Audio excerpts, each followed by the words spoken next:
Yeah, no, it's not working.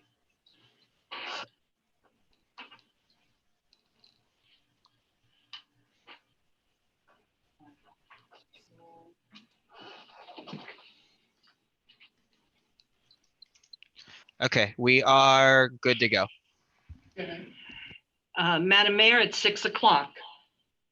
Did you get something? Evening, everyone. I'd like to call this Tuesday, April 21st, regular city commission meeting to order by teleconference, and ask the clerk to call the roll, please. Mayor Pam Triola, Present. Vice Mayor Andy Amoroso, Here. Commissioner Scott Maxwell, Here. Commissioner Omari Hardy, Here. Commissioner Herman Robinson. I'm here. Thank you. If everyone would please rise for the invocation or moment of silence led by the Vice Mayor, followed by the pledge led by Commissioner Hardy.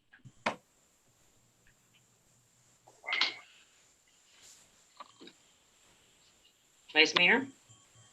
Moment Are of we doing silence. the invocation first, or?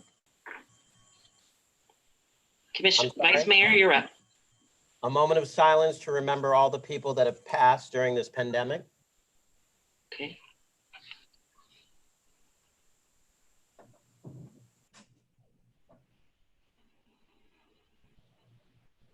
Thank you. Thank you. Commissioner Hardy, would you lead us in the pledge, please? Yes. I pledge allegiance to the flag of the United States of America and to the republic for which it stands, one nation, under God, indivisible, with liberty and justice for all.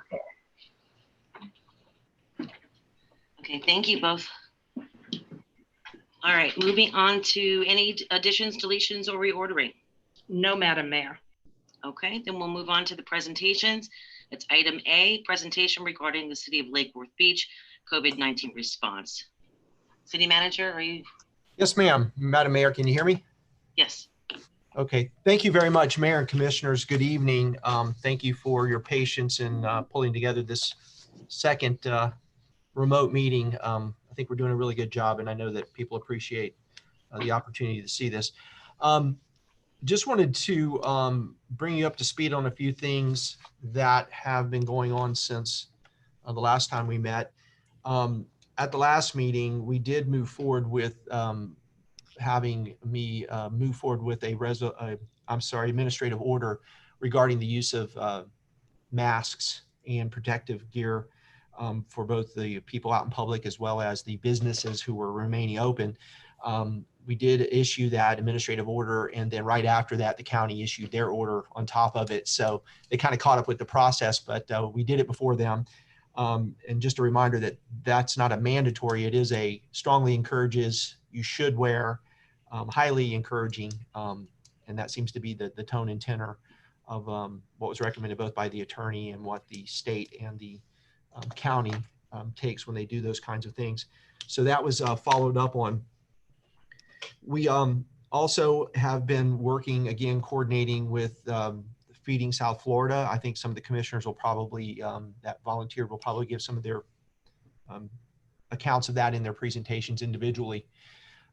But there's a lot of focus and effort trying to figure out what the needs are in the community and how to match people up with resources. And it's not just food. As we move into a period of time, as people are longer and longer away from a paycheck, that they're going to be needing other kinds of necessities and things. And there's some activities in that regard to try to figure out how to get, along with food, some of those basic needs that people are having and going to have as this goes out in the weeks ahead.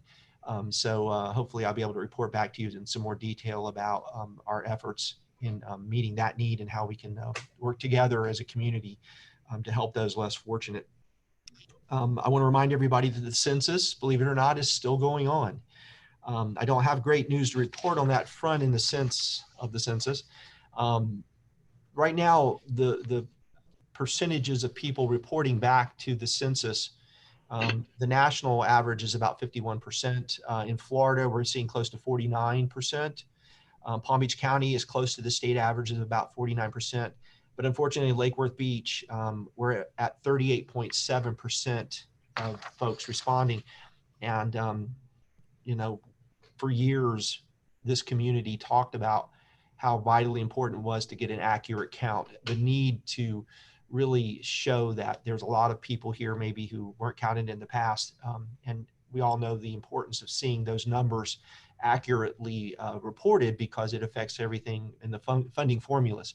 So we need to really recommit. We need to ask the mayor, the commissioners, and anyone listening out there. We're working with the neighborhood associations and all the various groups. Jess Savage has been doing a yeoman's job, but we need to really make that final push and get that information out to everyone that we can, make those phone calls, and make sure everyone is going online and filling these things out. Or if they need assistance, let's get them to Jess and she'll be able to help them out. But we've got to get that number up at least to the state average.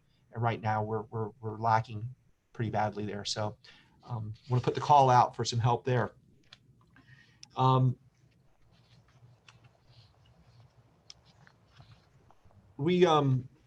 honestly, when I made this agenda item up here, we were talking about the utility disconnects and suspensions, and Ed may go into more detail at the electric utility meeting next week.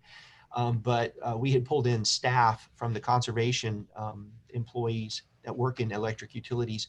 And we were making a real effort to get the people who are coming up on the disconnect list, who are not being disconnected, but to call them and say, did you know that these funds may be available? Specifically, there's a program through the county, the Citizens, it's called CAP. And the acronym just escaped my brain right now, but it is a county-run program. And they do help with utilities as one of several different funding opportunities for people to help them with their shortfall they're experiencing during this time. So we're reaching out to people as best we can to tell them that these services are available. And while we're not doing disconnects, they still have the ability to go in and maybe apply for some grant money to be able to sort of catch or deal with some of the amount of money that they owe the city in utilities. And that's something we'll go into more detail at the next meeting with Ed Liberty at the electric utility meeting. I wanted to bring up the calendar because we always plan months and years ahead on how we do our meetings going into the future. And before the COVID-19 pandemic, we had a very robust set of workshops that we were looking to bring to y'all. It's my expectation that now that we've gotten a couple of these remote meetings under our belts, and we're actually doing better than a lot of other cities who haven't tried this yet, I think we can move to having very engaging conversations at workshop level discussions. And they include items that we had scheduled for housing and workforce housing discussions. South Federal Highway, we have to still resolve the vacation rental issue, which the legislature again didn't seem to want to help local municipalities and counties with that issue. We were talking and we had a workshop scheduled for parking in the downtown area. We have LDR and comp plan amendments that we want to bring forward. And we also wanted to have a conversation about the mobility fees and transportation, which is something that's been a topic in this county for the last couple of years. And it's time for us to start to position the city where y'all want to be in those issues. We also are having internal conversations about upcoming events. We don't have sure footing, just like the rest of the cities, on what we're going to do, whether it's 4th of July or any of the other big events that are scheduled. So staff is really working and having a lot of conversations, looking to other cities, what they're doing for best practices, and staying on top of that so that we can make the best and right decisions as best we can with the information that we have at the time. So that's been a lot of effort, time, and energy, along with our normal calls we have every day. We have conference calls with the county emergency management team, and we're looking forward to continue that flow of information. It's been very helpful, as well as the City Managers Association. The state has calls for emergency management, as well as the National League of Cities. So we try to, across the organization, avail ourselves to those discussions and those meetings on remote, so that we can continue to stay on top of what the latest information is. I did want to start I did want to mention one thing, and I got so much paper on my desk here, I apologize. Just to give y'all, if you haven't looked at the numbers recently, but it's important for us to go back and look at the cases that we're seeing and bring it down to a county level. Worldwide, we're over 2,546,000 positive cases with 175,812 deaths. In the United States itself, we have 816,240 cases, of which 43,921 people have passed away. In Florida, we're at 27,495 confirmed cases with 867 deaths.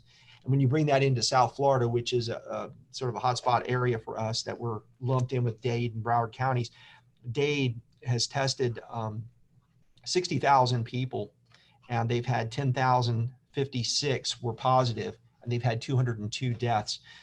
Broward County tested 36,053, had 4,168 cases and 115 deaths. And in Palm Beach County, we've just tested 18,536. We're about half of Broward. We have 2,320 cases confirmed and 121 deaths. So that's the numbers that everyone's watching to look for the trends. You know, there's a lot of conversation about seeing 14 days of declining numbers. We're not seeing that just yet. We have reason to be guardedly optimistic, but there's just not enough information at this time for, I don't think, for them to draw any conclusions about South Florida specifically just yet. So that basically is a brief catch up and presentation on the city and what we're doing. The employees, I have to give them a tremendous amount of credit. Our core critical functions, we haven't missed a beat. They've been doing incredible things, making sure your water, your sewer, your electric, your garbage, trash, and recycling get removed. And that permits, emergency permits, things are being processed really well. I spoke with Captain Bayer before this meeting to see if there was anything he wanted to report. He said that things are performing well, that everybody seems to be behaving for the most part. And Chief McCabe at Fire Rescue also the same thing. He didn't have anything, any anomalies that he needed to report at this time. So right now we're in good shape for the shape that we're in, Mayor. That's my report. Thank you, City Manager. Vice Mayor, you had your hand up.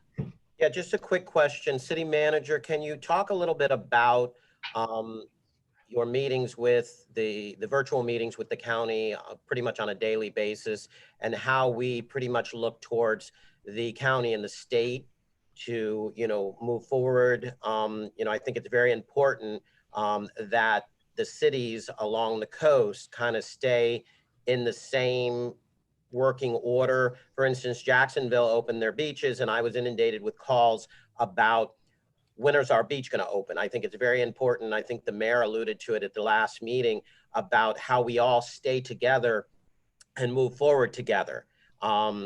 And I know the city manager has been, you know, working with the county on daily meetings with the county and the state. And Mike, maybe just talk a little bit about those meetings and you know, trying to keep us all moving in the right direction. Madam Mayor, if I could respond, we do have those meetings every day. So there is a constant updating. And then if there's individual conversations, I know I spoke with the county administrator today on a call, as well as the deputy, about a couple of issues. And genuinely, there is a position at the county level that's kind of interesting. They're taking their lead, obviously, from the state, as you said, with the governor as the top person in the state, sort of setting the tone and tenor about how we move.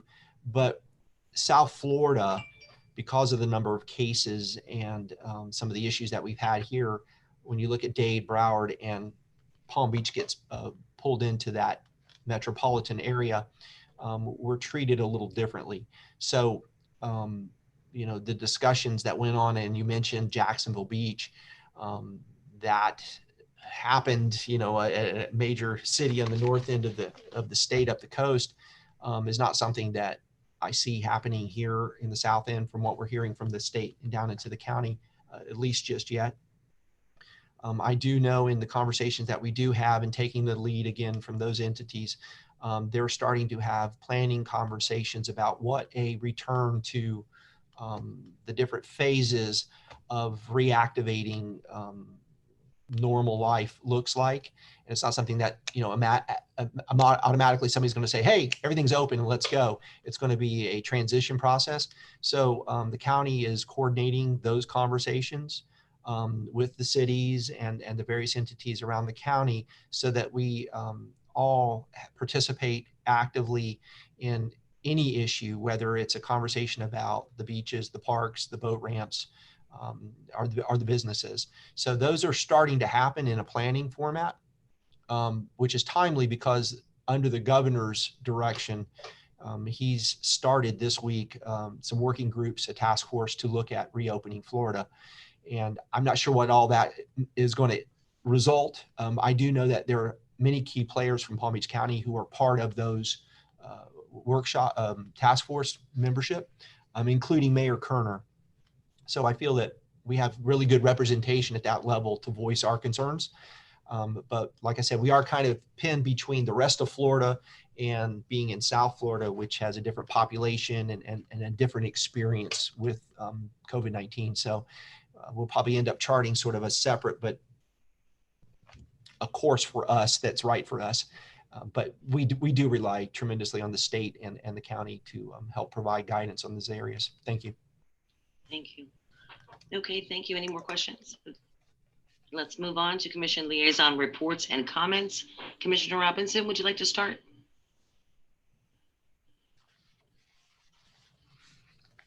I want to really thank the citizens of Lake Worth Beach and their individual input and humor and information, their mask making and their volunteering for food distribution. We certainly appreciate staff and all they do, but the citizens are the ones that are showing that Lake Worth is really what it's all about. The census, when we greet people and are concerned about their health and their future, our next question should be, have you filled out the census or do you know of anybody that hasn't? So make that part of your greeting in the future. We are competitive enough that I want to be the most responsive city, not the least. It's important in terms of dollars. So we don't want to make that a mandatory response, but it's certainly a strong request. The apathy is what is detrimental to all of us. Let's remember the students that are out there that might need some help, I don't know, by phone or the internet. The rest homes, I'm certainly hoping that they're lobbying for testing. Earth Day is tomorrow, Wednesday at 3:30. They're doing, the Earth Day committee is having a website, and its access is tinywa.com/YD670ZAF. So if you're interested, that's something that has suffering the consequences. Look forward to the next week's meeting with the electric board.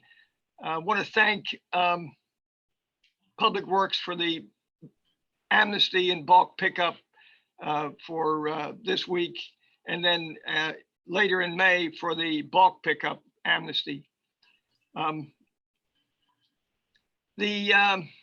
Moving forward, city manager is wonderful at planning our progress, but we're going to be in a catch-up mode for future meetings.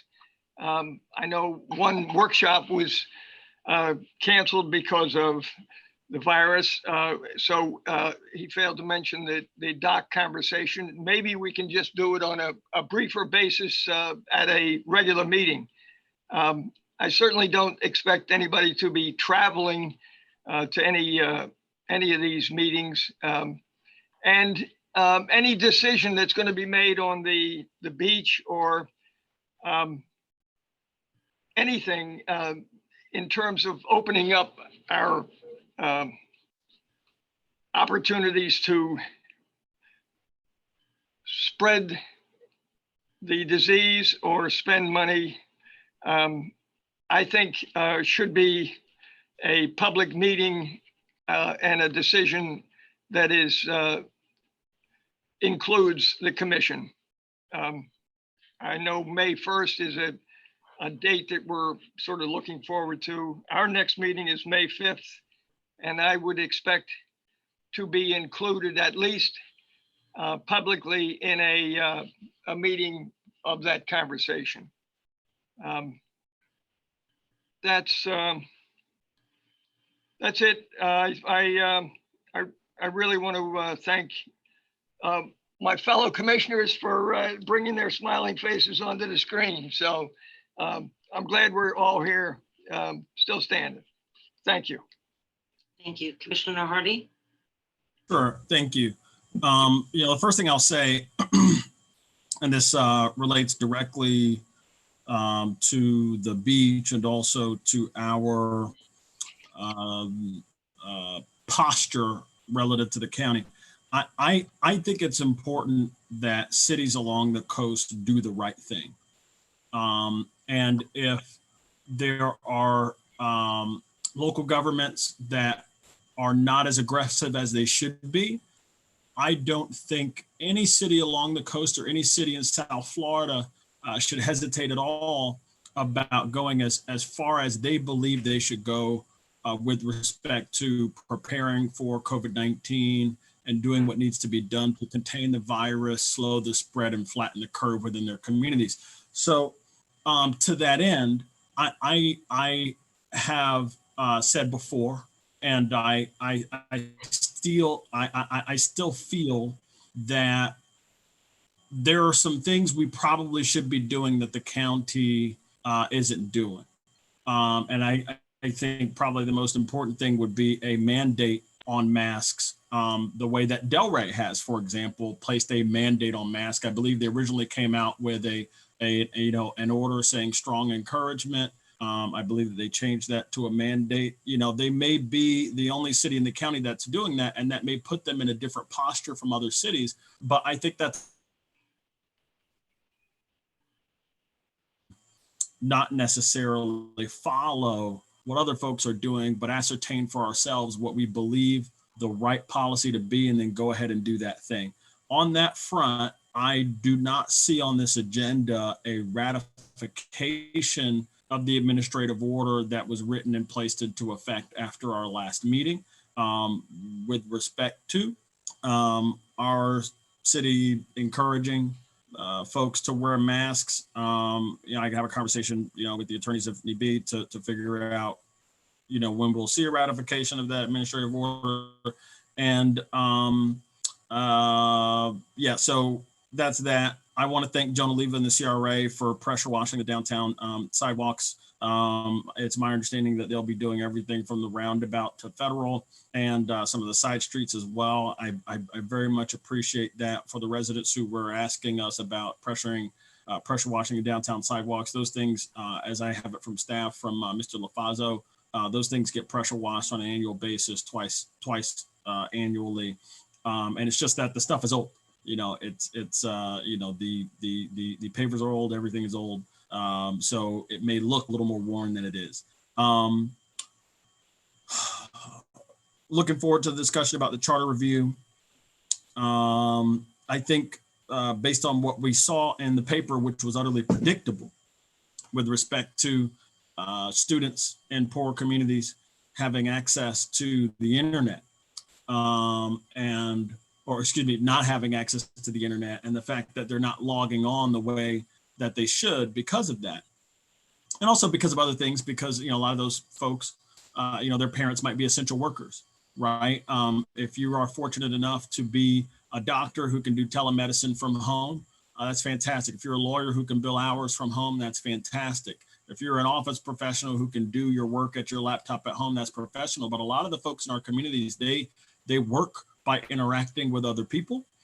And a lot of them are essential folks, right? So while we're at home on Zoom meetings, they're out there scanning our groceries, all of our groceries, and taking risks to do that. That means they're not at home with their kids to make sure that they're logging on the way some of our more fortunate families are able to do. And so, you know, I think that we need to have a conversation about public Wi-Fi again. I recognize that we had a conversation about 3 years ago when I first got onto the commission. The city funding free public Wi-Fi was contingent. It's my understanding that it was contingent on the CRA getting a grant. The CRA did not get that grant. And, you know, had we gotten that grant and had we gotten the free public Wi-Fi, our students would be in a much better position. So I think at a future meeting, we need to have a conversation about free public Wi-Fi. Finally, you know, I'll just say this because I believe what some folks do and don't do in our state, in our region, affect us. So yes, it's true that there was a city up north that opened their beaches. I certainly don't think that that's a wise thing to do. But what's interesting is that reflects the sort of disjointed approach that we've been taking to coronavirus. We couldn't open our beaches right now if we wanted to, because there's an executive order keeping us from doing so. The executive order didn't cover Jacksonville, for example. And so we have an approach to this situation that's not great. I don't want us relying on anyone but us. I don't want us relying on anyone's decision-making but our decision-making after consulting with and really looking at what the scientists and the public health professionals are telling us. That even goes for the governor's task force to reopen the economy, which, by the way, doesn't include a single epidemiologist, which, by the way, doesn't include the state's agriculture commissioner and commissioner for consumer services, which we know why she was excluded from that committee. So I don't want us relying on anyone but ourselves, and I don't want us listening to pretty much anyone but folks with an expertise in public health. And I want us to do what the facts and the evidence suggest that we do and not go along to get along. And I think we need to really look at some things to help folks like free public Wi-Fi in the future. And again, thank you to live in the CRA for the downtown sidewalk pressure cleaning. Okay, thank you. Vice Mayor Pro Tem?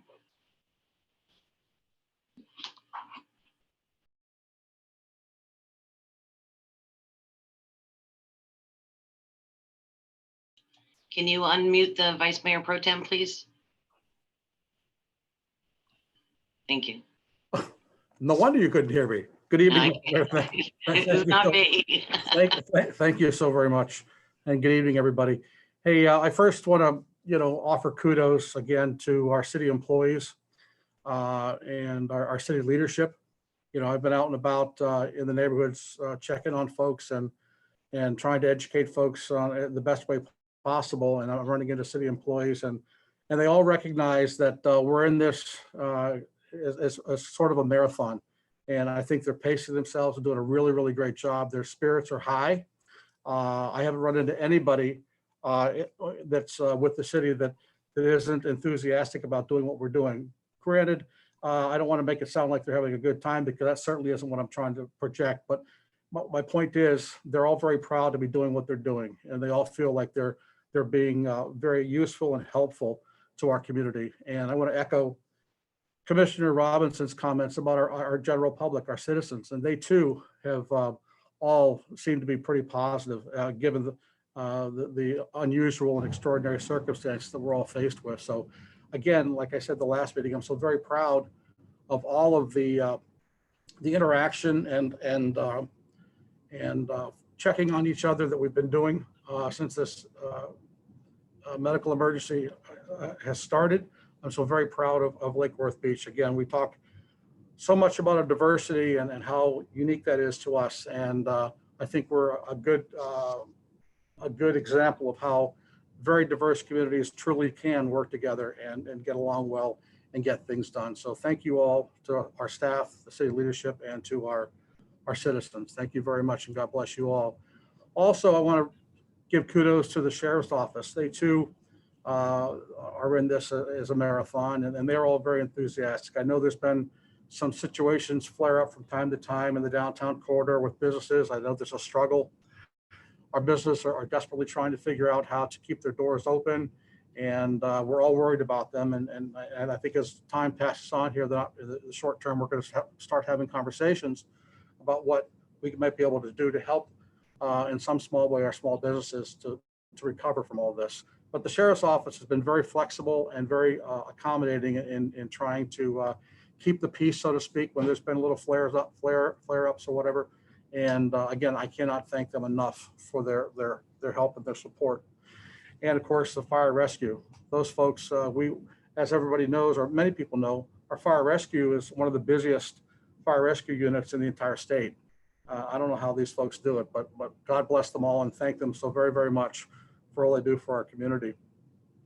I want to tell you a little bit about what I've been kind of doing recently. I've been working directly with some of the churches in town, the president of the NAPC, and some of our nonprofits to start having a conversation about matching resources with the needs, the very specific needs of folks in our community. And I think the city manager kind of touched on that a little bit earlier. So as we get a little further into this conversation, I'll be bringing back some of the things, the recommendations I think we might need to consider to help our residents get through this in the long term. Also, I do have some information for our small businesses. I understand many of our small businesses have applied for some of the federal aid that's available, but the websites and the links or whatever that folks are supposed to be using have either crashed and or the government's run out of money. And some folks are just flat out frustrated because they can't figure out how to go through the process. So if there are any small business owners out there listening, if you want to contact my office, I have a legal expert that is willing to help you and assist you get through that paperwork maze with the small business filings that need to be taken place to help stabilize your business. So let's see, what else do I have, Madam Mayor? I think that's it. I'll be very brief this evening on my comments. Thank you, Madam Mayor. Thank you. Vice Mayor?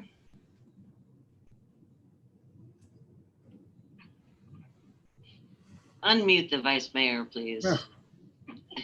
I got it. Okay. Thank you. I want to start with my thank yous first. Great work from our staff. I want to thank the county mayor, Dave Kerner, and his staff.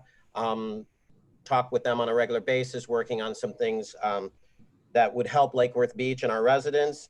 A big thank you to Kathy Turk for giving us and furnishing us with our great mass. I have my great avocados. I see Commissioner Maxwell has a Kathy Turk original. Herman Robinson has a Kathy Turk original. Madam Mayor, I know that you have yours. Another thank you to Don Rosenshine. He showed up today at Feeding South Florida and donated a check to Feeding South Florida. So thank you. If there's anyone out there in the world that wants to donate directly to Feeding South Florida, they're the ones that come and work with the CRA and the city to do the feeding program that we do every Tuesday. We had 700 cars come through this morning, and we're doing that every Tuesday, starting at 9 a.m. It is Feeding South Florida, so it's a car program, meaning that it's a distance program. Cars pull up, we put it in the trunk, very little touching of anybody. There are other feeding programs, and we're working on additional, I think the city manager alluded to it, where we're trying to figure out the gaps that may be. We have a great feeding program. Patrick has a feeding program on 12th Avenue South and Wingfield. That is a distance walk up and full meals. There are some homeless people that were concerned that they couldn't prepare the foods.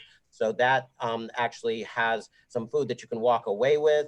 And then also prepared foods. We are doing additional feeding programs for some of the employees downtown that have lost their jobs and or are in between. We did one last week with the CRA. We have one coming up Friday, April 24th, lunch out with Lilo's. Again, it is a drive-up program because the restaurants that are open are strictly takeout. So that's from 1 to 4 at Lilo's, 701 Lake Avenue on Friday, April 24th. The Vice Mayor Pro Tem alluded to working with some of the downtown businesses and trying to come up with programs. The CRA has its first program that's out. It's a 2020 Quick Hospitality Grant. It's for small businesses that are open at this point. You have to be a bar or a restaurant for this particular grant, and you cannot be a franchise. And there's about 20 grants available for the downtown or local businesses in the CRA district. So we're working on some of those things that fit into some of the programs that we can work with. Also, I talk on a regular basis to House Representative David Silvers, and David Silvers and Nikki Freed are working on some other feeding programs. We have additional, if you go to the House site or Nikki Freed's site, you'll see some of the programs that they're working on to make sure that the children are fed all summer long. And then we also still have the feeding program with the local schools, with the Palm Beach County School Board. So we're feeding at Lake Worth High, and we're also feeding at North Grade. And those are anytime during lunch. I think they're still doing breakfast. And those are free for any of the children. You don't have to attend school at those schools, but you can drive up and get free meals. I wanted to mention Jamie Brown and his team.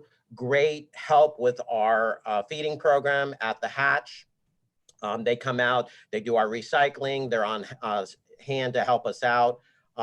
Also, while you're stuck at home, our rec department is doing virtual rec. A lot of people depend on our rec department for summer programs. They're still working on some things with the summer programs and the county programs, but they have virtual rec. So check that out. You can go to the city's website and go into the rec department. And they have a Killer Step program. So there's a lot of activities to keep the families and the kids while they're home going. I know that Palm Beach County has furnished the children, I think it's 42,000 computers that to allow the children to do homeschooling. And we're working on trying to get some more census information fed out to that. There are also some of the internet programs have done free internet for those in the area.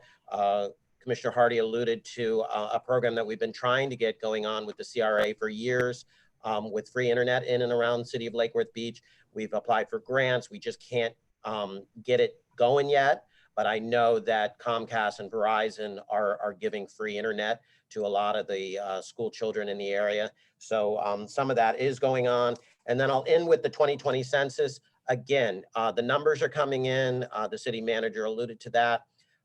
The numbers are low. We knew they were going to be low. I want to thank Jess for going above and beyond. When we do the feeding program, we're also giving out literature to remind people to sign up for the 2020 program, because the census actually pays for some of these feeding programs as we move forward in the next 10 years. And please start making some phone calls, reaching out to the districts. You'll be able to get those numbers from Jess. And kind of like the bucket challenge, I challenge my other elected officials to reach out on your phone list, on your social media, and start challenging people in the different districts, the different neighborhood associations to step up, because we can do more, we can do better. And the 2020 census is so important. It's every 10 years.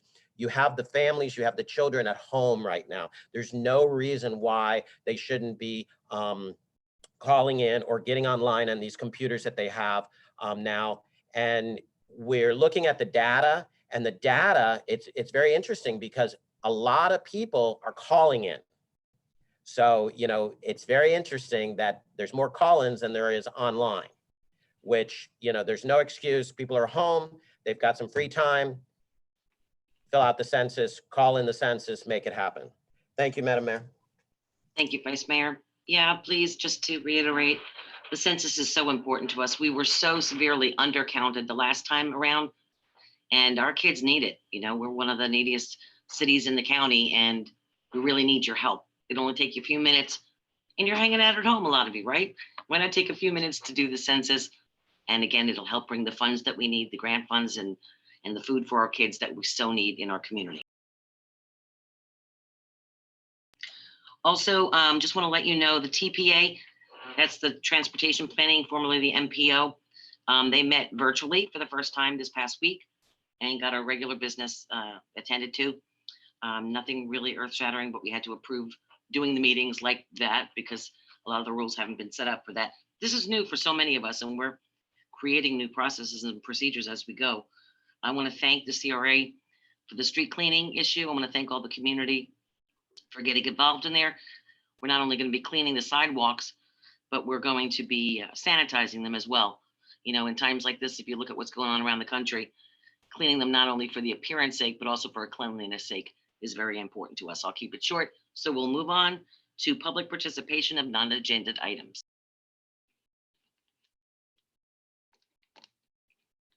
Madam Mayor, we have 3 under public participation. Okay. The first one came in from Cliff Kohlmeyer at 503 First Avenue South. He writes, last Friday, the Palm Beach County ordered the city of Lake Worth Beach to show cause why the court should not grant a certain petition. The petition for writ of sorcery filed by my neighbor with the support of the Downtown Jewel Neighborhood Association would have the effect of prohibiting the CRA from removing 7 historic structures from the city's Old Town Historic District without a concurrent site plan. These properties between South L Street and South M Street are historically significant and, according to the CRA's analysis, were in a habitable condition at the time they were purchased. That's why they were slated for removal, not demolition. However, removal would adversely affect the historic integrity of the Old Town Historic District and create an urban blight, as demonstrated by the recent demolition at 23 South M Street, designed by noted architect Arthur Weeks, and now a vacant lot covered in dead grass that the CRA has neglected to irrigate. At an appeal hearing on January 7th, the commission sided with the CRA in the face of overwhelming public opposition to the CRA's demolition plans. As alleged in the complaint, the commission acted inappropriately by purporting to adjudicate on a matter in which it is an interested party. At this point, it would be in the city's best interest not to waste taxpayer money defending a lawsuit that seeks to preserve the integrity of the historic Lake Worth. We need to show Restoration St. Louis and other potential investors that the city is able to preserve its historic character while pursuing smart incremental growth. The second letter is from Dustin Zacks at 216 North Federal Highway, number 4. He writes, allow me to express happy tidings and wishes to my neighbors and those on the commission and staff who celebrated yesterday's holiday. The April 20th holiday celebrated in the year 2020. I think that we can all agree it was truly an epic double rainbow kind of day, and in all likelihood, we will soon forget each and every moment of the day given the height of the local celebrations. I hope that you each celebrated responsibly and at proper social and smoky distances.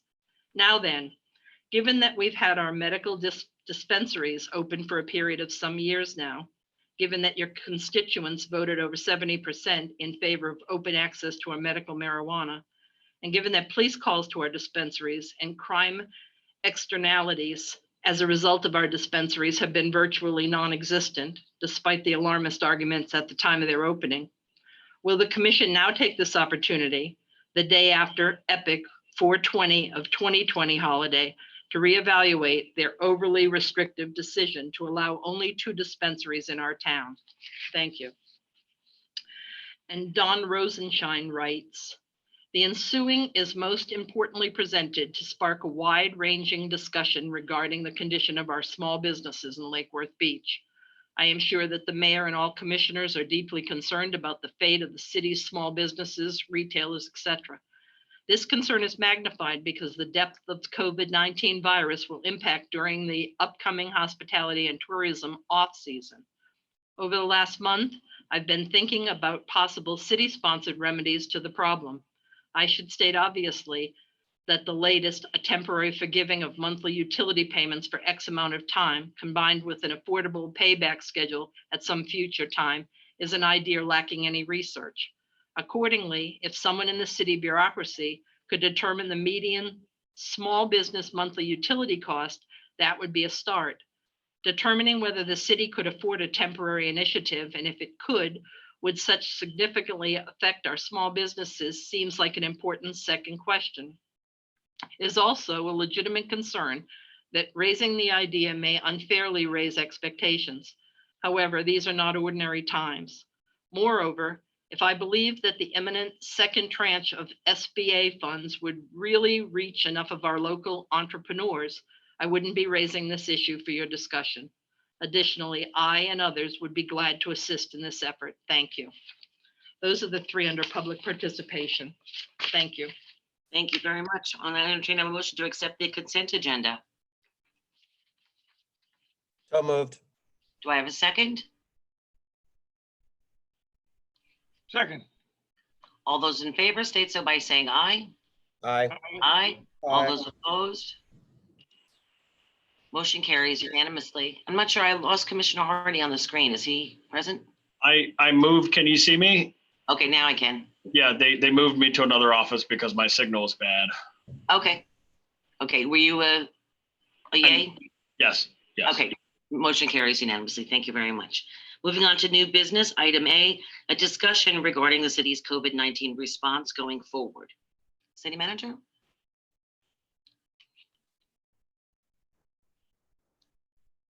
He's muted. I can't unmute you. That's okay. I had a great opener there too. Madam Mayor and Commissioners, thank you very much. As this part of the meeting, like we did at the last meeting, this is a discussion item. I wanted to try to push some things out to the body to get your thoughts and your opinions on it. And this can result in us bringing back at the next meeting in May specific actions. And one of the topics that has been brought up in the community and by several of the businesses that we currently lease property to, both at the beach and at the golf course. We have several commercial businesses there, about providing some kind of assistance, potentially in the form of helping them with their lease payments. As you can imagine, since the facilities have been closed and they all exist within either the golf course or the beach and beach park, through no fault of their own, they've been impacted by the regulations and the relationship that we have as a city from being the leaseor to a leasee is different than our relationships with the other businesses. The question is there something that you want to consider in the form of either some kind of adjustment to a lease payment during this period, a deferral program, or a both type of activity to where y'all would consider doing something like that? And I know we brought it up at the last meeting and there was a little bit of conversation about it. I've gotten some additional information and had some internal conversations with staff about some of the conditions I think that we should put on any kind of an activity here, whether it's a deferral or some kind of option with lease forgiveness of some amounts. We wanted to make sure that whatever we talk about here after this, that there's some conditions applied, including making sure that these businesses have applied for the SBA help and the federal help that's available out there. This is the kind of money that is not only used for payroll purposes, but also for potentially helping with their rent payments. And if y'all decide to do some kind of program, I think we should have them confirm that there was an application made and that if there was an award, that we see what the award was. And that information could help us make some determination on how you proceed with them. The other thing is that if you decide to help these businesses in any way, shape, or form, that you require them to be opened as soon as possible, given the okay, whenever that happens in the future, so that the intent would be to get people back to work. And I think that would be something from staff's perspective that we would think you would be interested in having as a requirement for any kind of assistance. The other thing is, if you want to have some consideration about their utility payments, if they've made their payments on time or if they're not lagging for several months. And I don't think that anybody in this category of our businesses are at this time, but that's another criteria you may want to consider before giving any assistance. And then we looked at the different percentages of what might be something possible. If you are going to consider some kind of a percentage of forgiveness for a type of business that if somebody was open during this period of time and keeping their doors going and actually making some money through deliveries or through pickups, that they get maybe a 25% consideration for the period of days that would be impacted. And if they're totally closed, and there's only 2 of the businesses that were totally closed. One was the t-shirt shop because they didn't have really a takeout or a delivery service. And also the restaurant at the golf course closed up completely as well. That they would get maybe a higher percentage because they weren't actively engaged in business, maybe at a 50% if you decide to give them some kind of forgiveness. A deferral program is also something that I think we need to really consider as well. If you decide to do that, we can either tag it on the end of their lease, or we can wait until a 6-month or 12-month period and have them then pro rata for a certain period of time, a payback, maybe over 6 months, starting in January of 2021, where those lease payments would start to come back in the next fiscal year. If you tag it on the end of the lease, you get a problem with potentially, we won't see those revenues until years from now. And honestly, a deferral program would really affect the current fiscal year one way or the other. So if we were to tie it to a sooner period of time, we could get it back into the budget in the following fiscal year. Would be something we'd want to do. So I knew I just threw a lot of stuff out there. This is a discussion. I didn't want to present a real formal set of things because I think somebody said it earlier, when you don't want to raise anybody's hopes unwarranted without some proper discussion. And this is more of sort of a workshop kind of conversation, but is there any appetite from y'all to consider doing something for the businesses at the beach and at the golf course? I guess is the first question, Madam Mayor. Sure. Commissioner Hardy, your hand was up first. Sorry, I was still muted. Sure. So I just want to make sure I understand this right before I get into this.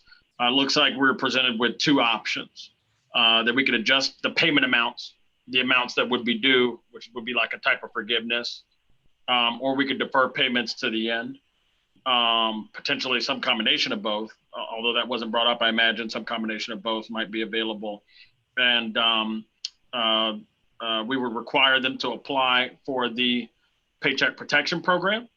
I'm not sure if I understood that, but that's what it sounded like, the SBA loans, and that we would require them to divulge to us the amount of any reward, awards that they may receive from that Paycheck Protection Plan. And then of the forgiveness options, we get a 25% off potentially, or full forgiveness if they're not able to stay open at all. First of all, Mr. City Manager, am I understanding the ideas that have been put out there by you? Am I accurately understanding them? Yeah, yes, sir. And you did pick up on the adjustment, deferral, and or either or 3. So there's kind of 3 options there that you could consider. Okay. Yes, sir. Here are my thoughts. First of all,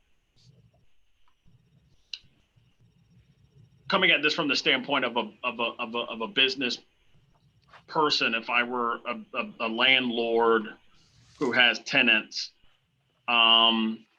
and I'm not a landlord that's particularly flush with cash, but a landlord that has bills that he pays with the rent that he receives from his tenants on a regular basis, I would probably seek to learn a little bit more about each tenant's financial position before I extend them my own generosity.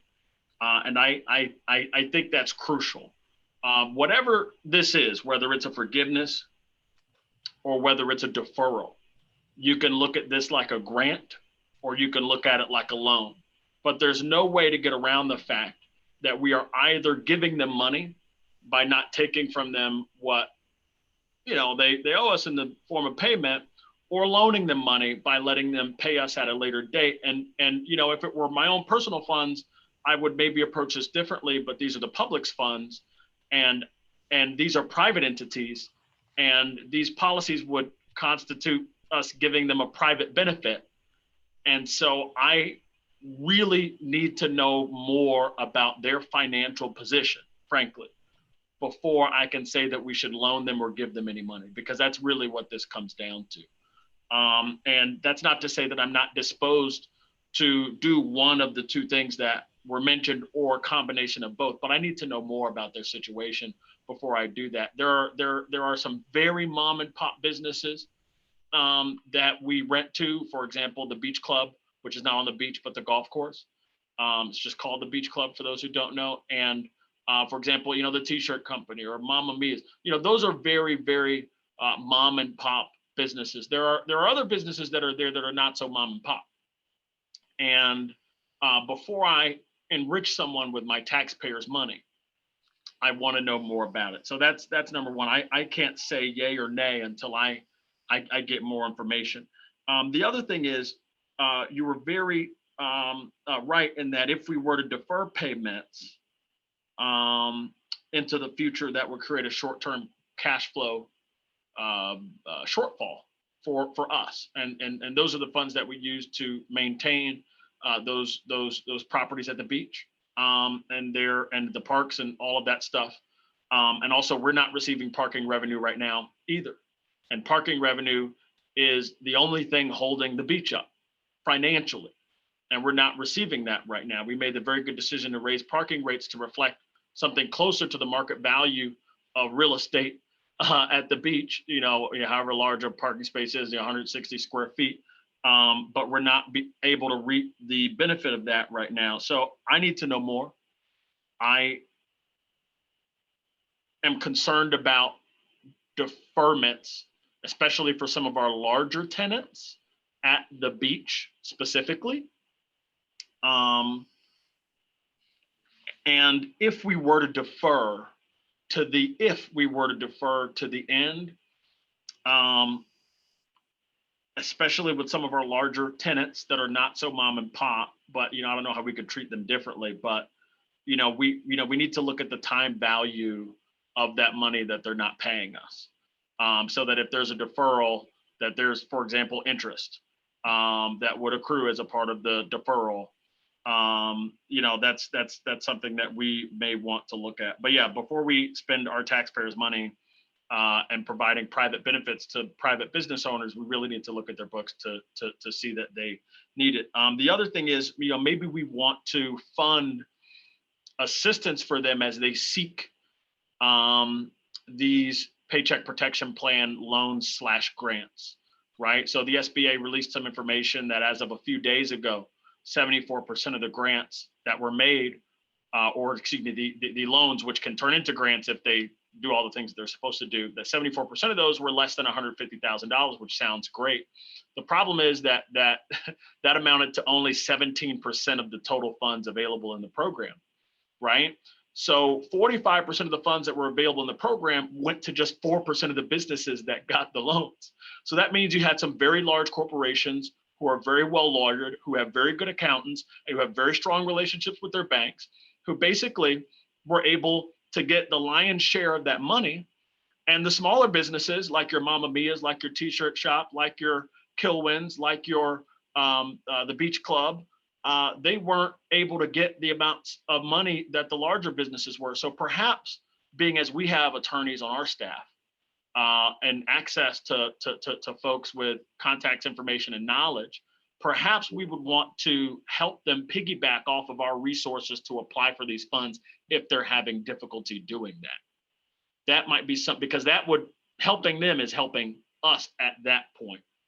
And that might be something we want to look at. And I'm very interested to see what my colleagues think about that. Vice Mayor?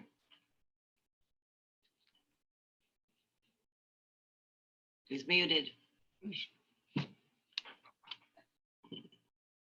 Okay. Can you hear me now? Sorry. As a small business owner, I wanted to weigh in a little bit. So when I had a business on the island in Palm Beach, Palm Beach is very seasonal, even more so than the city of Lake Worth Beach. And one thing that myself and other merchants did is we knew we would make more money during season. So we prepaid our rent in the summer.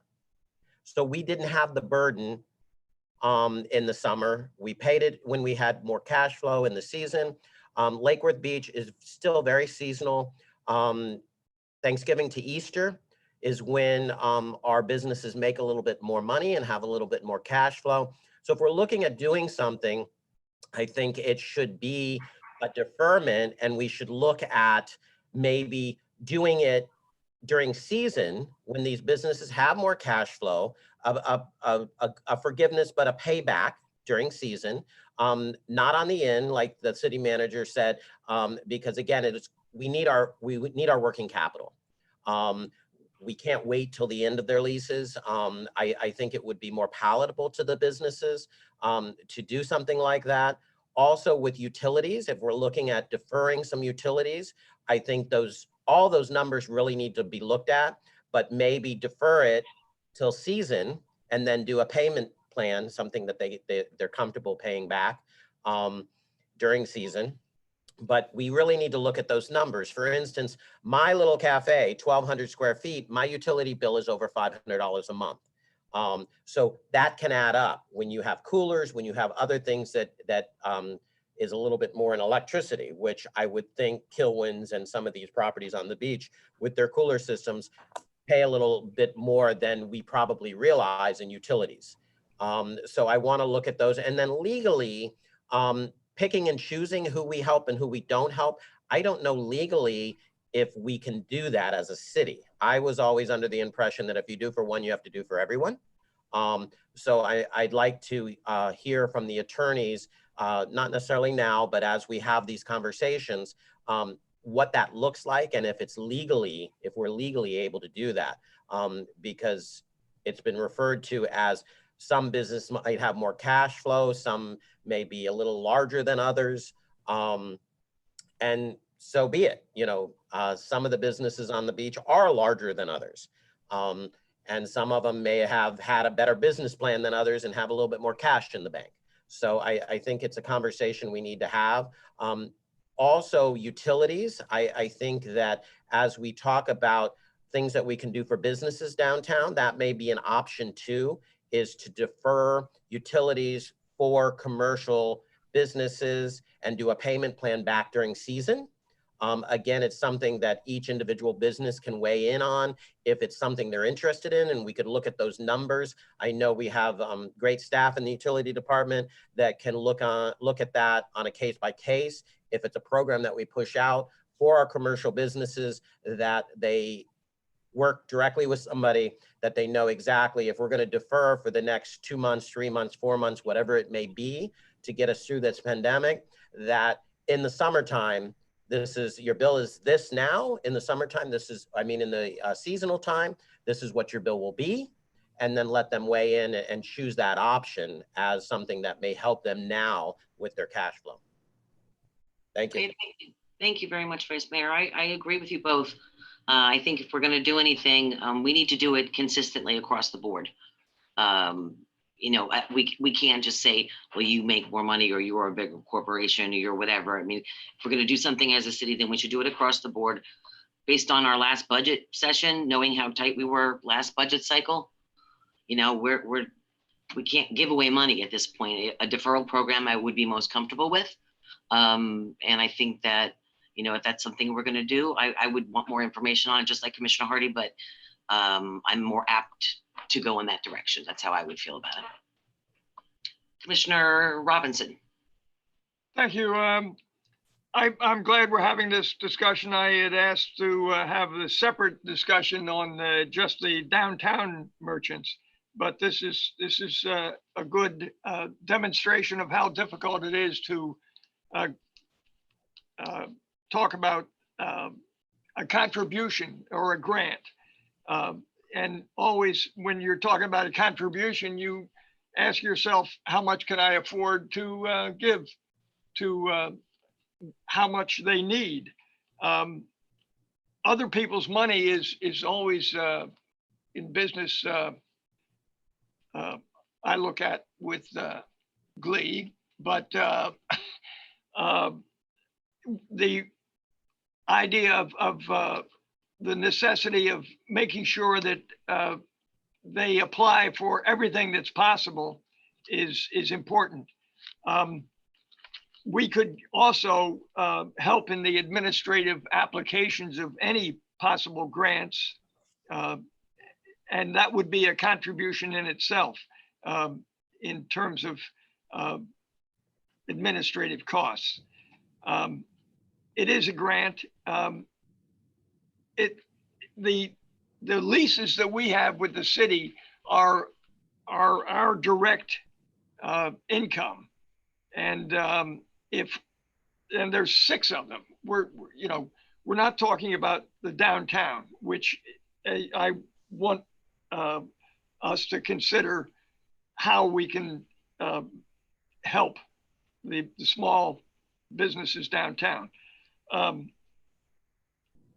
So if they are having problems, they're going to speak to us on a case-by-case basis.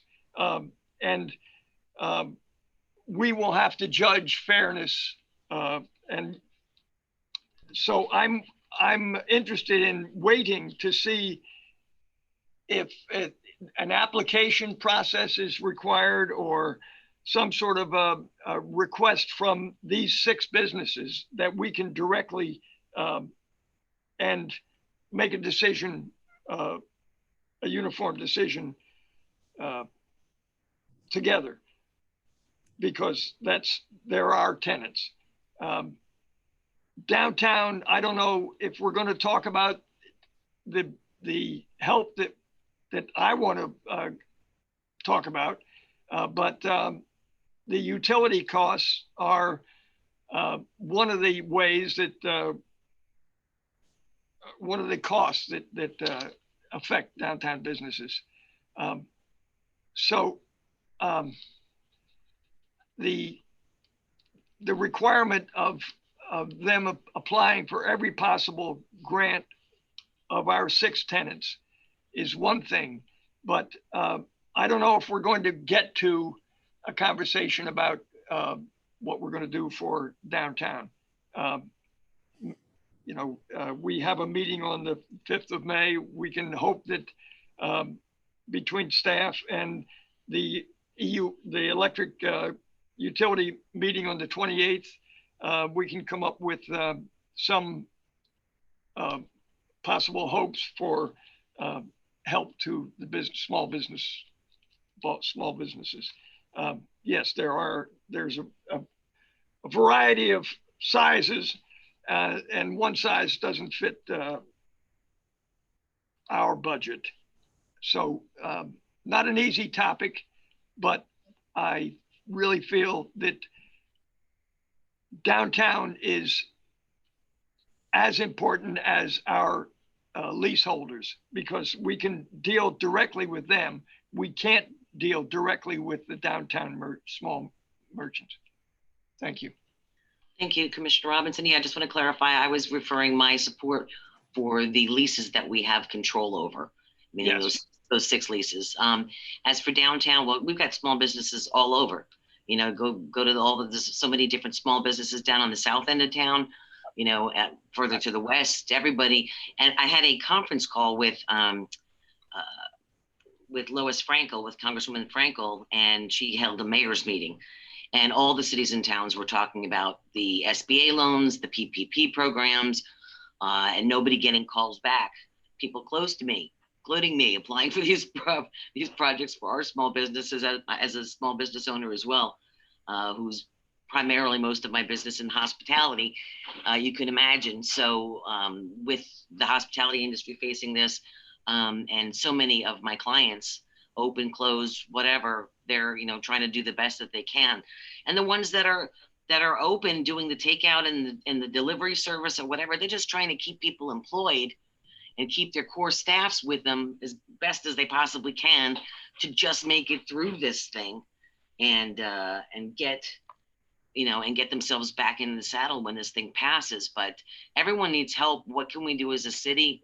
Boy, that's a bigger topic of conversation, because there's a lot of businesses in town that need a lot of help. And it's really tough. I mean, I wish I could just win the Powerball and give it to everybody. But we all have to hang in there. Vice Mayor, you had your hand up first. Yeah, I just wanted to agree with you, Madam Mayor, and reiterate that we have small businesses all over the entire city.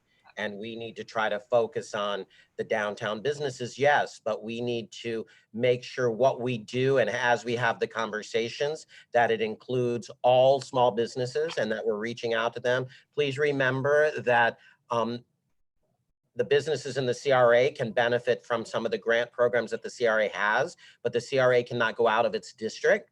So, you know, we take that into consideration as we're moving forward, but we need to do something tomorrow. We need to start talking about and not have long conversations, but things that are legal, things that work for not only our, you know, renters, but the downtown, the city in a big picture. And then also, I agree with Commissioner Robinson on trying to facilitate some of the grants that are coming through the state and the county. You know, try to get people. I know that people are getting very frustrated that they can't get through, or the money's going, like Commissioner Hardy said, to some of the larger corporations and they can't get through on the phones. So we need to figure out, and Mike, this might be something you can do with the county. How do we figure out what the quickest way and to get the information out and to get people to the table and get the things that they need? Some will qualify, some won't. But when you sit on the phone for 8 hours only to be told that you don't qualify, you know, we can help facilitate some of that. And then I have a question to the attorneys. What happens if our tenants stop paying rent? What does that look like? And you know, usually in the course of, you know, a regular lease, there would be something in the lease that says if you don't pay by such and such date, you know, we'll start evictions. You know, that's the last thing I want to do. But where are we with our tenants at this point? And what does that look like? Because we need to have that conversation too. We need to make sure that we're having conversations that make sure that we can pay our bills, because again, we are the landlord, but how do we take care of our tenants, and what does that look like if they're not paying their bills? Okay, thank you. Commissioner Hardy? Thank you. I just want to be clear, and I think maybe we're not thinking about this, you know, I might be thinking about this differently from most folks, but I'm not saying that we should treat folks differently. I think that's perhaps implied in what I'm saying. What I am saying, though, is that we should give our tenants, who are businesses, the help that they need and no more. And each business is going to have different needs. And so I don't see a reason to provide a one-size-fits-all help for all the businesses at the beach when their needs might not be the same. And, you know, I just want you to imagine, you know, let's say you have two businesses who are your tenants at the beach, and, you know, business A and business B. Business A has very little equity or no equity and lots of debt, and they've already drawn their credit line, and they've made, you know, they have limited access to credit, therefore, right? And they've made very few disbursements to their owners in the form of compensation or in the form of, you know, dividends, right?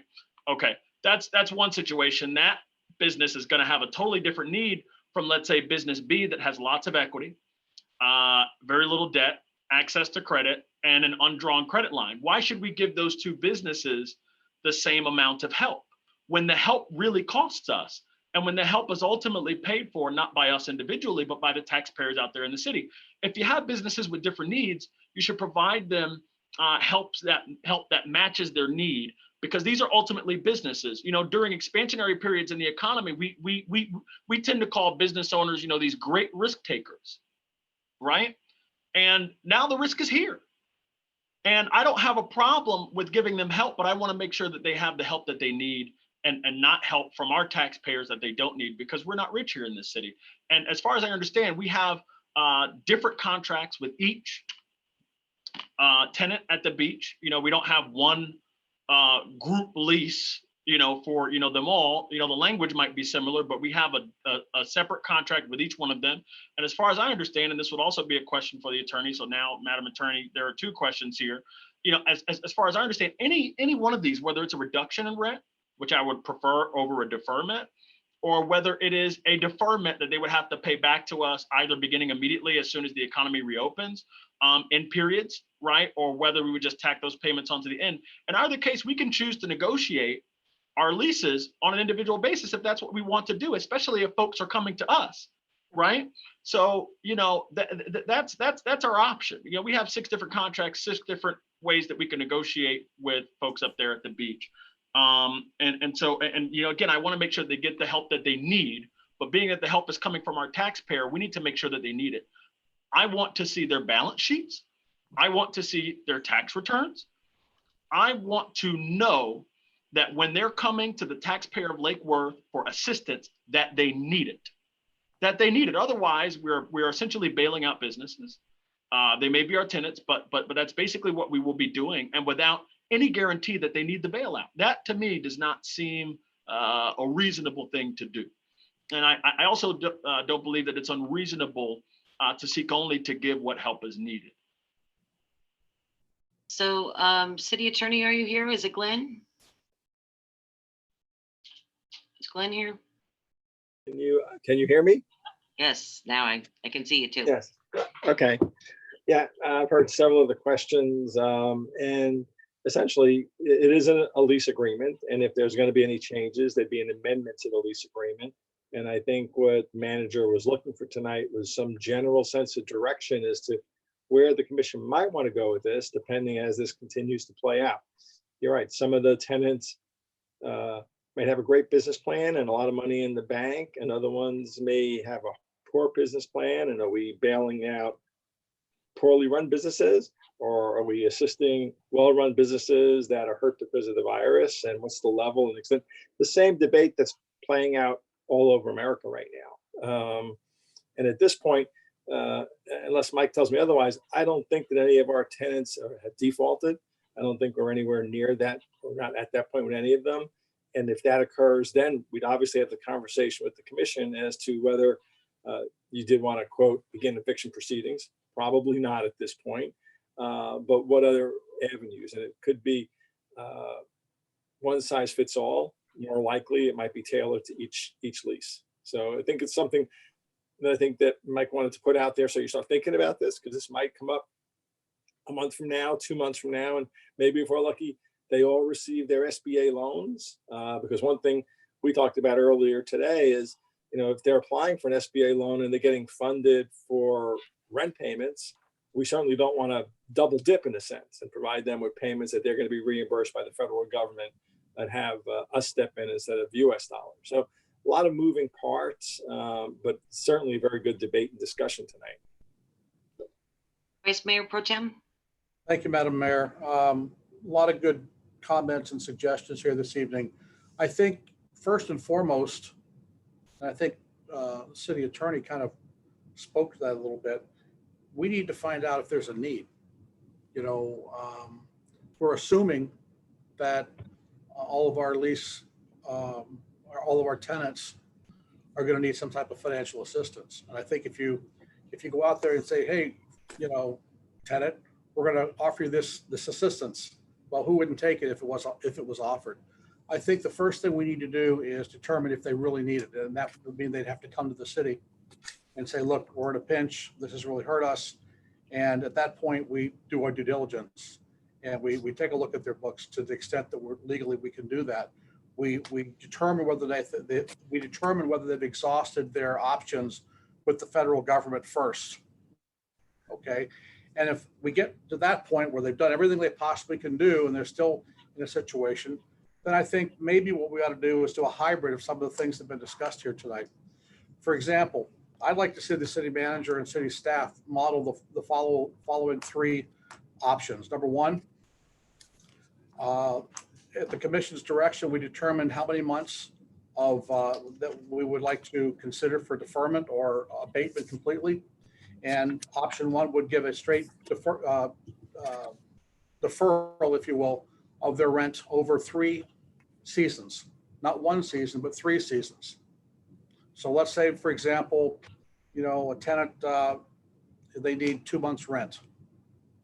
They're 2 months behind, if that's whatever the boat that everybody's in. And we say, okay, fine. What would it look like if we said, okay, you've got to pay that back over the next 3 seasons? Okay, not 1 season. The second option would be to consider a model that abates 25% of their rent and deferral of 75% of the remaining rent over 2 seasons. And the third option would be an abatement of 50% of the rent, deferral of the other 50% over 1 season. I think that's, a pretty generous way to look at things. I don't know what that looks like economically. That's why I think we need to model that. And I know we weren't talking necessarily about the businesses in our community, but there has been some discussion tonight about the small businesses and the utility payments. I think that, maybe we could also look at modeling, a situation where they pay 25% of what is due and they defer 75% over 2 seasons, or they have an option of paying 50% of what they owe, and the remaining 50% will be deferred over 1 season. So I think something like that is probably more palatable. I think you spread it out a little bit more. If we're going to take a hit, if we're not going to receive the revenue in a given month, the damage is done, so to speak, as far as what it does, the impact it makes to our budget.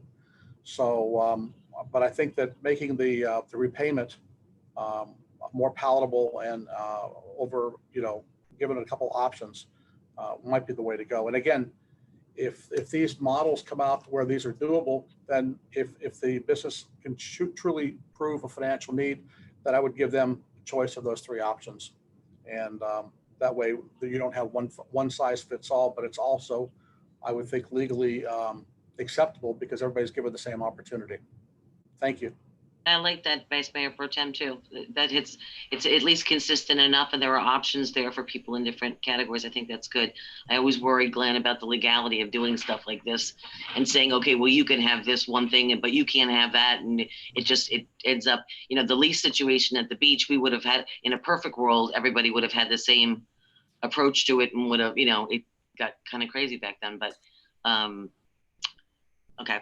The other thing is, city manager, do you have your hand up? Yeah, and Madam Mayor, you just mentioned it. I know at least 3 or 4 of y'all remember negotiating these leases, and it was a very difficult process. They're all different, and it reflected different negotiations. That wasn't sort of a one size fits all. So there's a little bit of concern that if you don't give them some kind of parameters or options, but myself and the staff are more than willing to go and sit down with each business and negotiate a specific thing if that's your direction, tailored to each. It's just there tends to be well, what did that other person get? And then one would come back and renegotiate when they see the deals. So it might be a little easier, but tailoring it is an option as well. It just might be difficult with this group of the leaseholders, I'm saying, because of our previous experience in the original lease crafting. It was difficult at best, if you'll remember.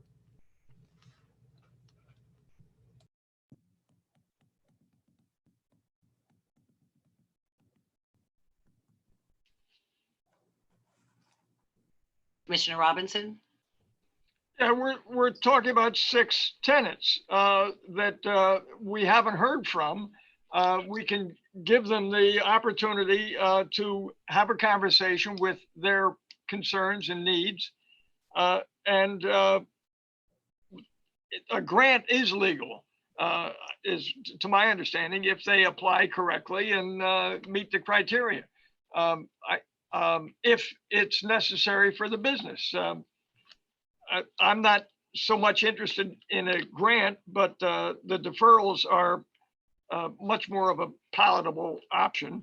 And Commissioner Maxwell put out some options. The conversation with these 6 tenants, if need be, should be had. What I'm interested in is some sort of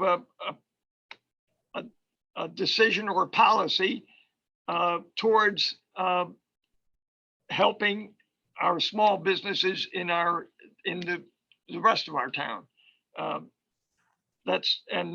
I'm hoping that we can have consensus that give direction to the city manager and the utility director to come up with some options that we can deal with the different small businesses in our city.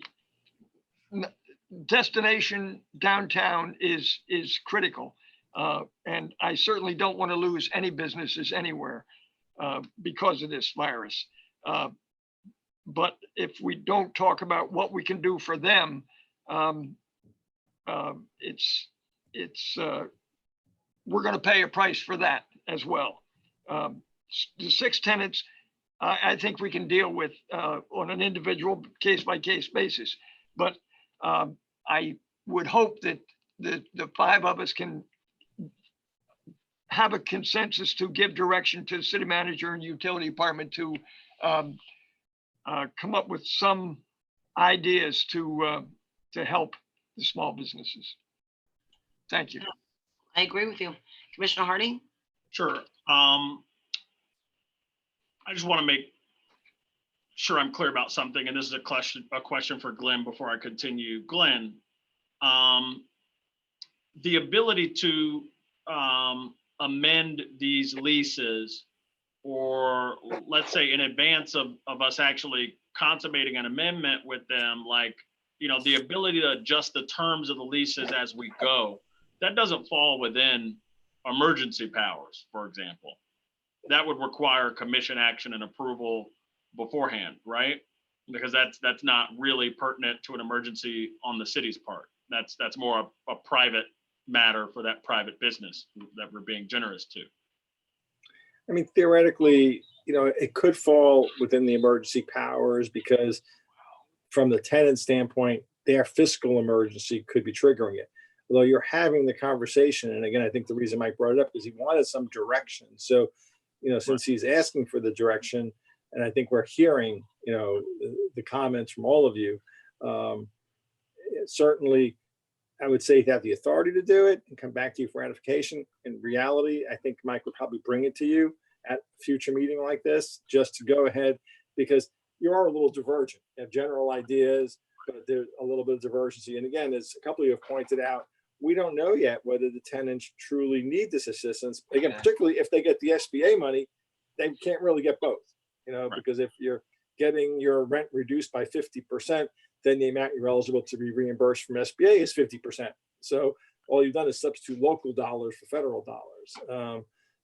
Again, I think this was more of a primer to kind of set the stage for what might be coming down the pike in a month, because by then, hopefully everybody will know whether they've received their SBA loans or not. With Thursday, the House is supposed to meet, and if they approve it, the Senate passed, we hopefully will have a bill signed by Friday or Saturday.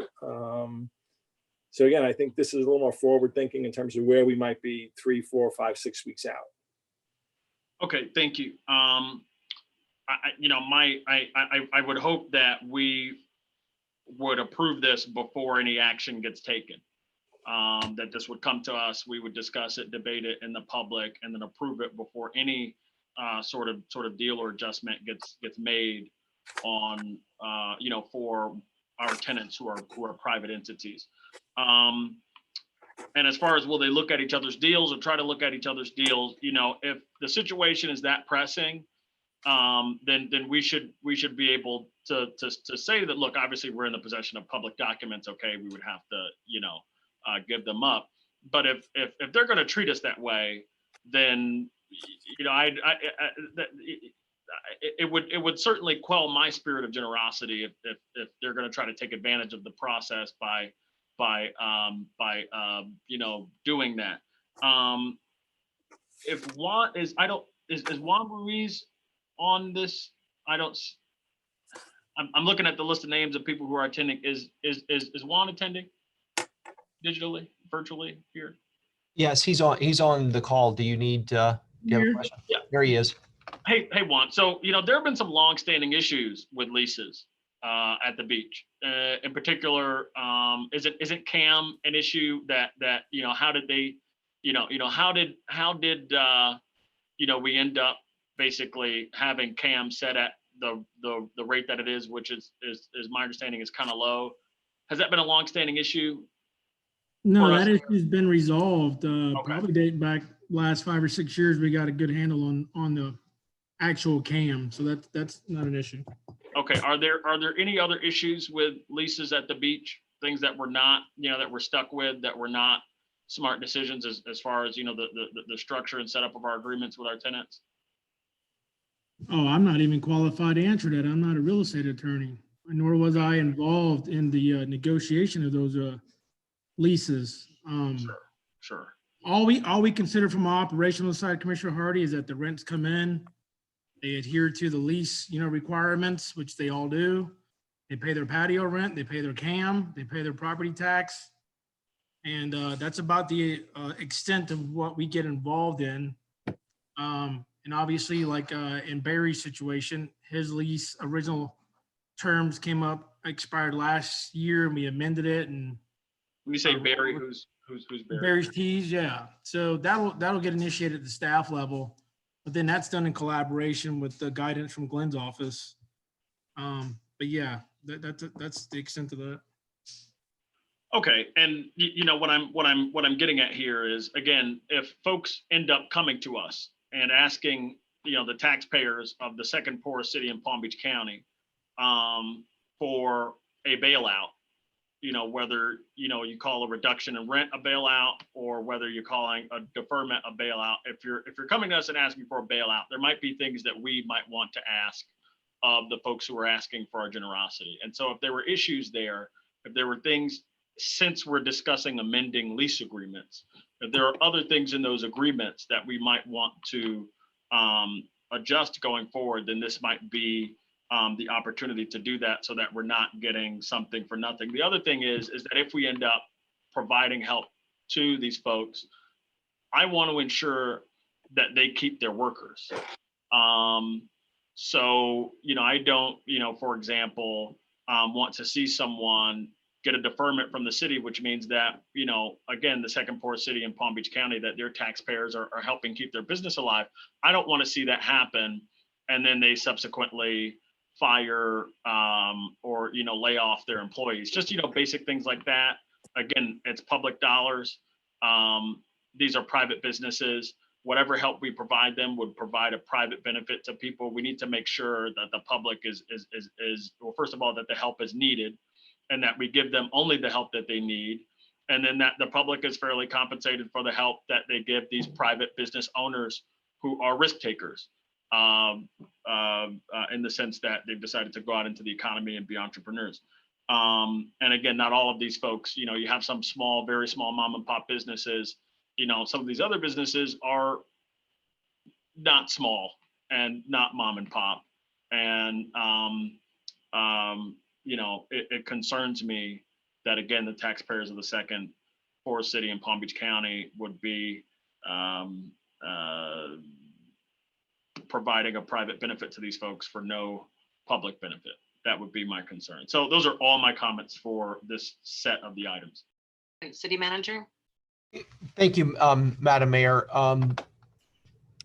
I just want to clarify that I have had conversations with several of the owners over the last few weeks about this issue. Some of the smaller businesses that weren't able to operate because they didn't have a pickup and delivery option for them.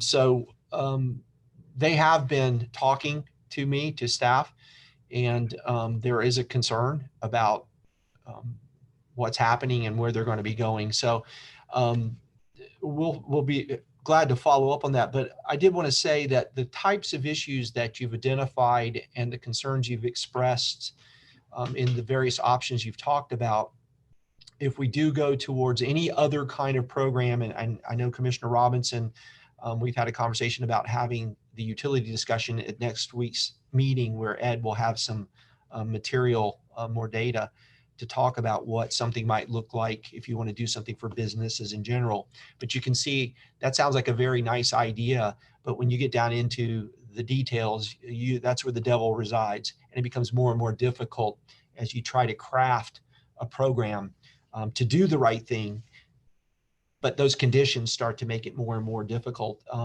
And Commissioner Hardy, I would not initiate any kind of an activity here with these leaseholders without bringing this back for the board's debate and approval or denial. So don't worry about that. I'm not going to exercise any of the powers. That's over, I think, more than I want to take on under that resolution, believe me. So I think I have sort of some general ideas and comments. We'll get back with the owners and have conversations and some more details. And hopefully by May the 5th, you will have had enough information so that by the time that meeting comes around, we have an agenda item, at least to give you all a couple of options that takes all this into an account for you to consider. And then you can either approve it or we can go to another meeting because I don't think anybody's going anywhere right now. I haven't gotten any indication from anyone. They're all kind of a holding pattern right now, trying to figure out what's going to happen. But I think we have enough direction here, Madam Mayor, to move forward. Okay, Vice Mayor Pro Tem, did you have something to add? Or just not take your hand down? Commissioner Maxwell? Commissioner Maxwell, I'm here. did Thank you have you. your hand raised? I did. Thank you, Madam Mayor. I did have an opportunity. I just want to briefly comment on the discussion that some had earlier with respect to, reopening the city, so to speak. And just want to reiterate that, in my opinion, we need to be very, very cautious about how we go about opening the city. And we want to remember that this whole virus, and I'm not a scientist or whatever, but this whole virus, I assume, started with one person. So, I think we should all be very cautious about, running out there just willy-nilly, just because some other counties are doing it. I'm not trying to, create a further conversation other than I'm just concerned. We have 1/7 of the deaths in the state of Florida here in Palm Beach County. So, unfortunately, we're located in a spot where we're going to have to maybe take it a little longer for us to get open and going. But to that point, I do want to bring up something with respect to how we communicate with our business community and the public when we do start to open up. And that is a suggestion, and it's simply a suggestion, that we actually have the city produce a very large sign, if you will, with whatever the ultimate CDC and or executive order guidelines are with respect to social distancing and how we're supposed to interact as we, reopen our businesses. And that every business be required to post that at their front door, lest there be no misunderstanding from one business to the next as to what the rules are, what the expectations are, and all businesses can govern themselves accordingly. Thank you, Madam Mayor. Thank you very much. Good point. Commissioner Hardy? You're on mute. I think for some of those smaller businesses that might have trouble accessing the SBA money, we might want to consider giving them access to our, legal staff or whoever who can help them do that for them. I recognize, for example, like Disney World or one of these other large corporations basically applied for unemployment insurance benefits on the behalf of all the workers they furloughed, right? Because they know how complicated it can be and that it's a mess right now. The same thing is true of the Paycheck Protection Plan money. And the larger companies that are lawyered up and that have the professionals on hand, they've been able, and the strong relationship with banks because of their large accounts, they've been able to navigate that process very easily. The smaller businesses have not. And so I imagine we might want to help them, and that would help us in return. So I'm wondering if we can give direction to the city manager to make staff available to help some of these small businesses like your beach club, like your Mamma Mia, like your t-shirt shop, like your Killwinds, to access these funds, because that can actually help us. The quicker they get it, the quicker we get our money. I agree with you, Commissioner Hardy, too. And I want to say that was one thing I was going to suggest to staff is what we need for our entire business community and for those who are laid off. People trying to get through on unemployment can't even get through on unemployment. They've filed claims, and I don't want to get into we've gone way too long here in this, but we have some really good conversation. But we need to kind of step in when these loans are not coming through. People are not getting their unemployment. They filed back in the beginning of March, and they still haven't seen any dollars. There's people all throughout the city that are unemployed, and I'd love a statistic on exactly how many people got laid off in the city that really needs work. I'd love to see how we could help with some programs here for our residents and our business, and our business owners and the people who are looking for some sort of compensation and living paycheck to paycheck. Commissioner Robinson? Yeah, a couple things. This is a difficult topic, and I don't think we're going to solve it in one session or even one short session. So I can appreciate the patience of us all, but we haven't come up with anything to move forward with. And we're going to be nice to 6 of our tenants. This isn't this is a business decision. This isn't about being nice. I'm sorry to say. I want to be compassionate, but nice is a different term that I understand. So when we talk about rents or some sort of concession, some sort of contribution, some sort of grant, I would hope that our staff considers the city, not just the 6 tenants, on probably the most valuable real estate in the county, whereas some of our other businesses aren't in such a beautiful location. And enough said about that. But this is something that has to be addressed for the survival of a lot of people. I want to stop saying enough, but the question is, do we have business interruption requirements for any of our leases? And is the virus a legitimate insurance claim for business interruption, Glenn? Or city manager? City attorney? Well, that's obviously going to depend on each business's insurance policy. Well, do we require it? I don't know that we require insurance. I'm not sure, without having the lease in front of me, whether we require business interruption. But even if they have it, it's going to depend on the terms of the lease. And there is a raging debate now as to whether the pandemic qualifies under the category called force majeure that's in most leases that generally relates to things like hurricanes. So that's going to be an issue that's going to be litigated nationwide over the next 3 to 5 years by the time the courts finally come up with a definitive ruling on whether this is the type of thing, not just for leases, but for all kinds of contracts. That's a common clause that people are excused from performing in the event of a hurricane, but pandemic is not usually something that's mentioned. So short answer is no real definitive answer. Sorry. Okay, before we get too far away from all this, I want to make sure, do we have any public participation cards for new business, City Clerk? Yes, Madam Mayor. For Ryan Oblander of 1702 North A Street wrote, "To help the small businesses of Lake Worth Beach during these economically unstable times, it would be a nice gesture to give back a partial refund of their commercial utility deposit, if possible, along with a payback plan." That's the only comment we have. Okay. Commissioner, who's next? City Manager? Did you have a follow-up?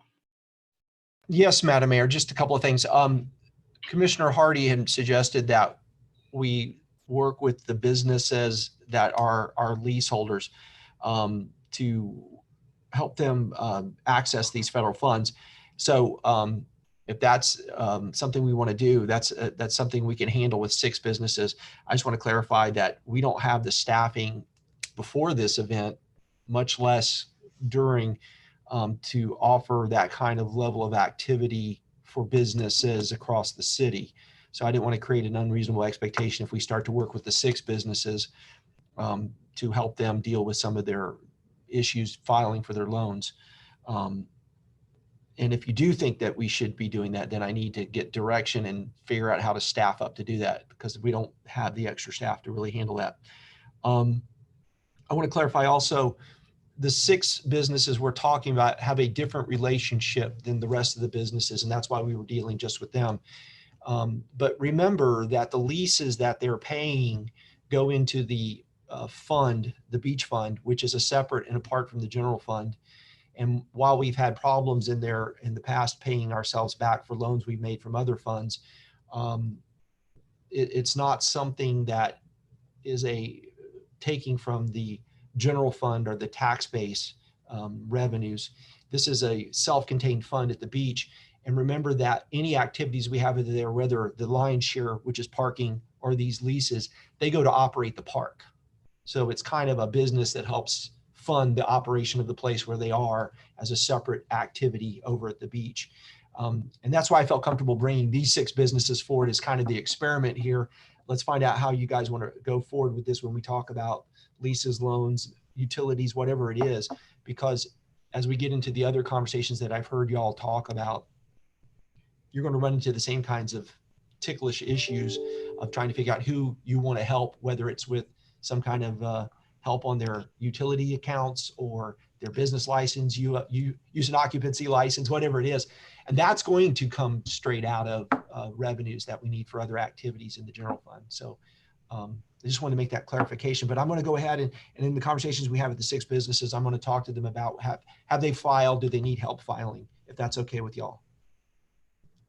Yeah, Okay. Thank you. definitely okay with me. Yes. Commissioner Hardy?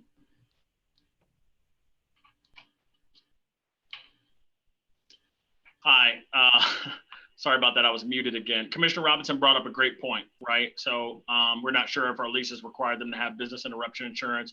We're not sure as to the quality of the insurance that they may have, even if, we do. But that is, again, something that probably should be a part of the lease if it's not. So I think that if these business owners are coming to us hand in hand, asking us for something, us again, not being the richest city in Palm Beach County, being actually closer to the poorest, we should perhaps take this as an opportunity to look at each lease anew. And if we're going to give them an adjustment, then that's valuable to them, then we might seek some adjustments that are valuable to us. I think that's only fair to the residents of the city who are ultimately financially responsible for all of our assets. So that's something that I think we should consider.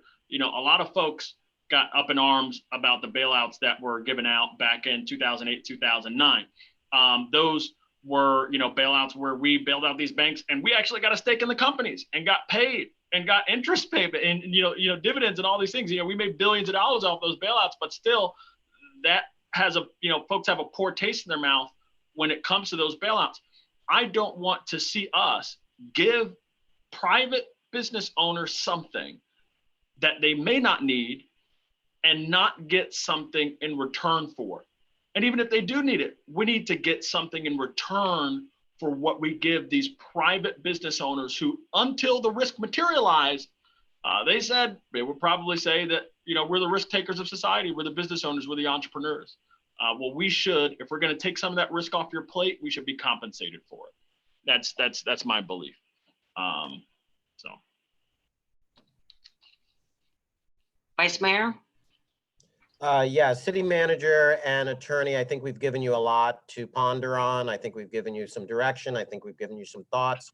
I agree with Commissioner Hardy and Commissioner Robinson on an issue where we need to try to help the small businesses. I don't know that it's with an attorney because the attorneys can get very costly, but I don't know what's going on in the finance department. If we could possibly find someone in the finance department that could be a call-in. I know that people in our finance department are CPAs, and it may be somebody that can do the research and just help fast track the businesses with their questions, because I think that's one of the biggest issues with our small businesses is having the questions, do I qualify, don't I qualify, and then waiting on the phone for 8 hours is what I'm hearing, to only find out that they don't qualify or they don't fit the. So if we had somebody that could actually do the research, get the information, that could be a call-in, a service that we could offer to the small businesses that may be in need, that could call this one person that would be able to facilitate and maybe help them through the process. I don't know if that can happen or not, but I wanted to plant the seed. Commissioner Robinson, do you have your hand up? Yes. We have a lot of bright people on our Electric Utility Board and our Finance Advisory Board.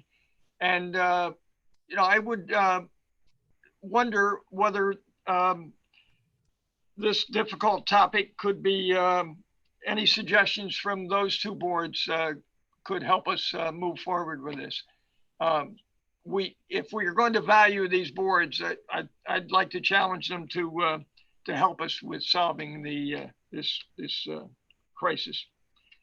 That's it. Okay, excellent. Thank you very much. All right, guys. I'm going to take a brief recess. That's a break. And we're going to come back in a few minutes. Thank you very much.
Everyone coming back?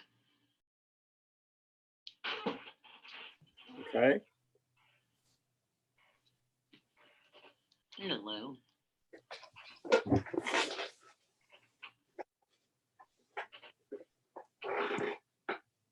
All right.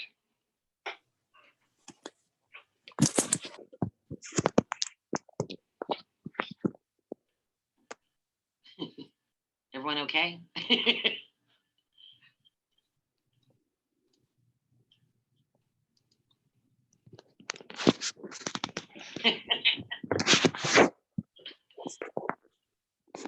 But you fell over there, Glenn. Just working away. Got, oops. Dirt on the screen. I tell you, this is tough. You're How you live. doing, Debbie? I'm doing well, Glenn. How about you? Good. Commissioner Robinson, you there? I'm here, but can you hear me? I can hear you, but I can't see you. Can you see him? That's okay. It's not. There's a thing at the bottom left that says stop. There you video. Start video. I've been pushing that thing all night. There Oh, you there go. you are. There you go. Yay! Good. All right, everyone here, Vice Mayor Pro Tem, Commissioner Hardy, Commissioner Robinson, City Manager, you on? Yes, ma'am. Okay, City Attorney, I can see you. City We're Clerk, here. I see you. All right, moving on, then let's restart this meeting here, Tuesday, April 21st, the regular City Commission meeting by teleconference with new business item B. It's a discussion regarding a charter review that was brought forward by Commissioner Robinson. So Commissioner Robinson, you have the floor. Well, it's a discussion item, and I don't know if anybody's interested in a charter review or not. So we have to start somewhere. I don't think it's been reviewed for 20 years anyhow. And time marches on and new things come up like virtual meetings and pandemics that probably aren't in the charter, but I don't know if they should be. And other cities do it. The birds and the bees do it. Why don't we do it? Okay, Commissioner Hardy. Commissioner Hardy has his Yeah, hand. I would like to say that I'm on board with having a charter review committee. This might be a little unconventional, but my first thing is I think that we should each be able to appoint one member to the or one or two or however many members that we're allowed to appoint. I think that we should each be allowed to appoint the same number of members apiece. The other thing is I don't think it would be a bad idea for us to participate as members, equal members, not super members or members over and above the appointed members, but, you know, to participate with them as equal members on the committee. So that way, if we have ideas about the charter that we would like to see implemented, we can involve ourselves from the very beginning and not have a two-step sort of a process there. But, you know, that's just a thought. You know, specifically, our charter could stand some improvements in a number of areas. And we had a discussion about that last election cycle when we had a runoff that was legally necessary, but practically pointless because we knew what the outcome of that was you know, going to be, but we didn't have a way out because of the language in our charter, right? So things like runoffs should be explored as to whether we really need them. Delray doesn't have runoffs, or at least not the way they did. You know, they had a bunch of candidates not get above 50%, but whoever got a plurality took the office. And I think that there are some other things we might want to consider. So, and you know, look, I don't want to. You'll hear more from me on this later. I'm disappointed with the turnout in our elections.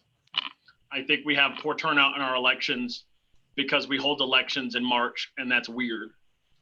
No one votes in March comparatively, you know, when it comes to March versus November, right? And so in these March elections, the electorate does not look like the city. And you can go and you can look up the map of the precincts for yourself, but almost half of the votes come from east of Federal Highway. A supermajority of the votes come from east of Dixie Highway.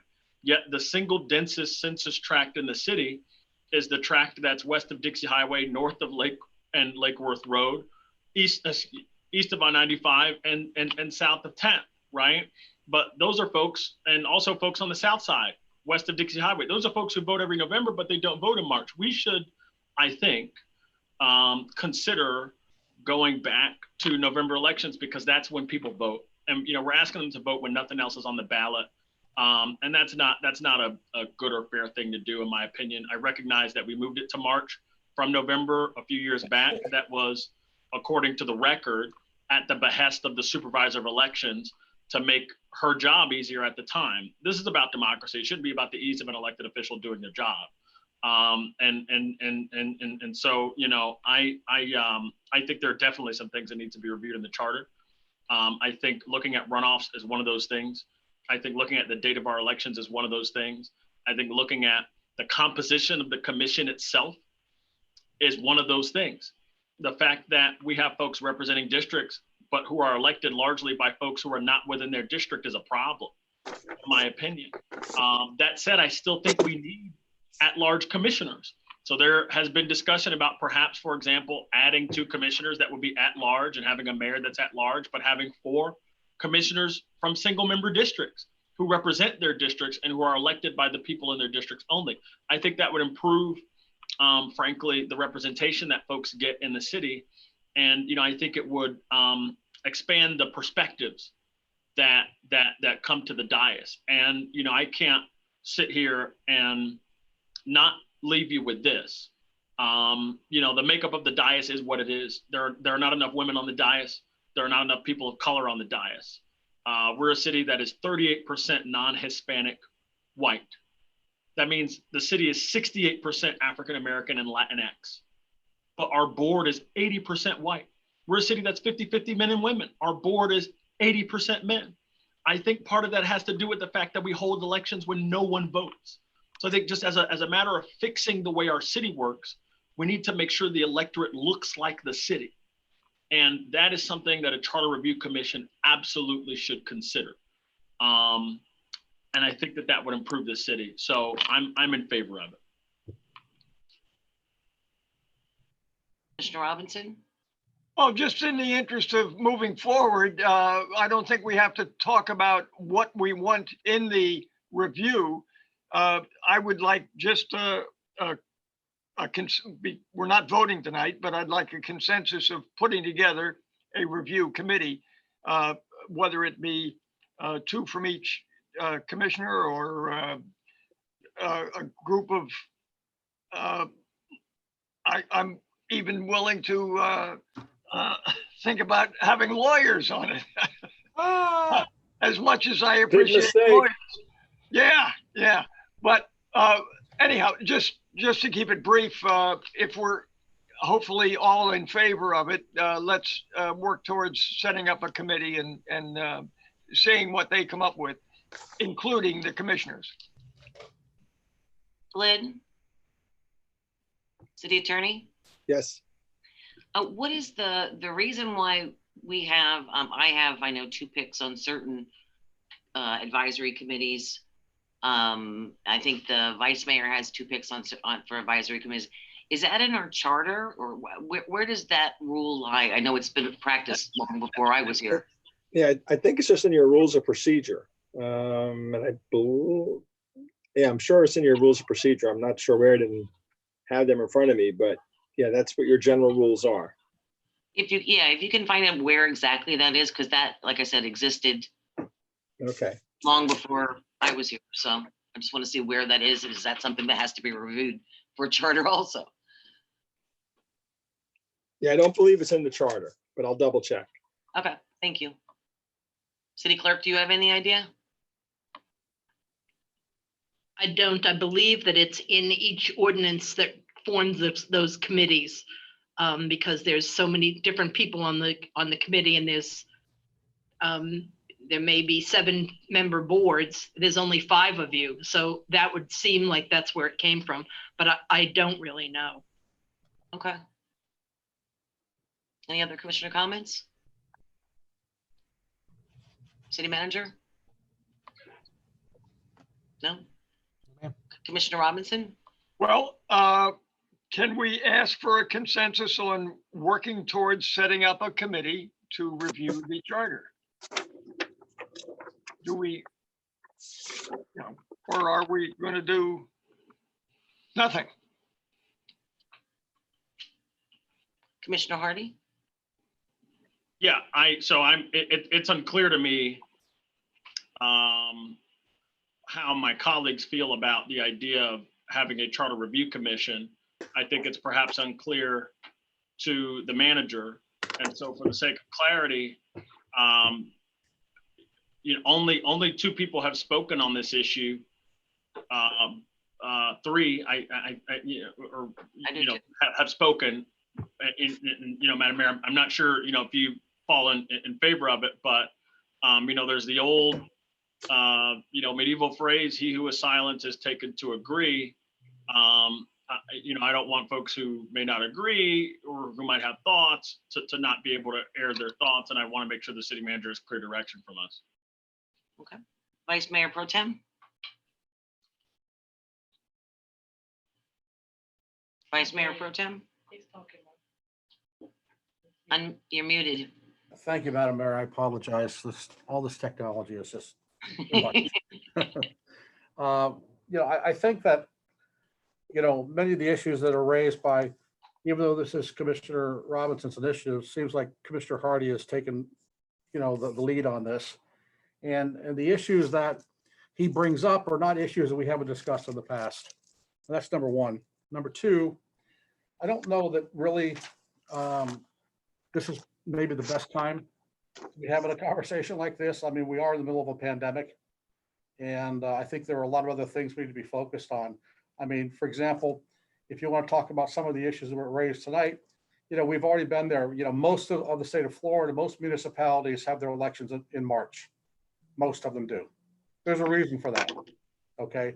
I disagree wholeheartedly that having a November election it improves the turnout, but it doesn't necessarily do much for the bottom of the ticket items. So the people that come out in March are truly the ones who are concerned and paying attention, if you will, to what's happening at the municipal level. And I think that's the big benefit of separating the local elections from the national elections. The local elections in November have to compete, for media. that they can't afford because the national candidates, the national stage is such that they're buying up all the ads, ad space, et cetera, et cetera, et cetera. And as a candidate, you don't really know how many people you got to reach out to touch to get them to vote for you. You know, I know in Lake Worth Beach, I think, as I recall, the numbers run somewhere around 10,000, 11,000 folks are going to come out in November, but only 2,500 to 3,000 come out in March. So it puts a financial burden, if you will, on the local candidates because they're spending money on 10 or 11,000 people that they want to try to get to vote for them, when in reality, most of those people don't care enough to vote at the local level, as evidence in the turnout in March. So I think that it is ill-advised for us to go down this path right now. I think unless you have specific things that we can get in writing, that we all have an opportunity to really discuss as far as what you want to look at it in the charter specifically, I think that we need to just kind of put this off until after we get through this pandemic and maybe revisit it then. Thank you. Vice Mayor? Yes, I agree with Commissioner Maxwell. I'm not comfortable with a charter review at this time. Thank you. Commissioner Hardy? Yes. Just to address some things. Some cities have local elections in March, others in November. That's not to say that cities that have local elections in March are doing their voters a service or disservice by having them in March.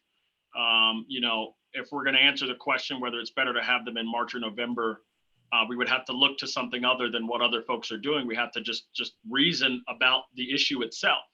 And you know what I believe is that everyone who lives in our city, whether they read every newspaper article and either of the publications that write about this city, whether they watch every commission meeting or no commission meetings, whether they participate in a board or whether they simply stay home and visit our parks, they eat our cooking.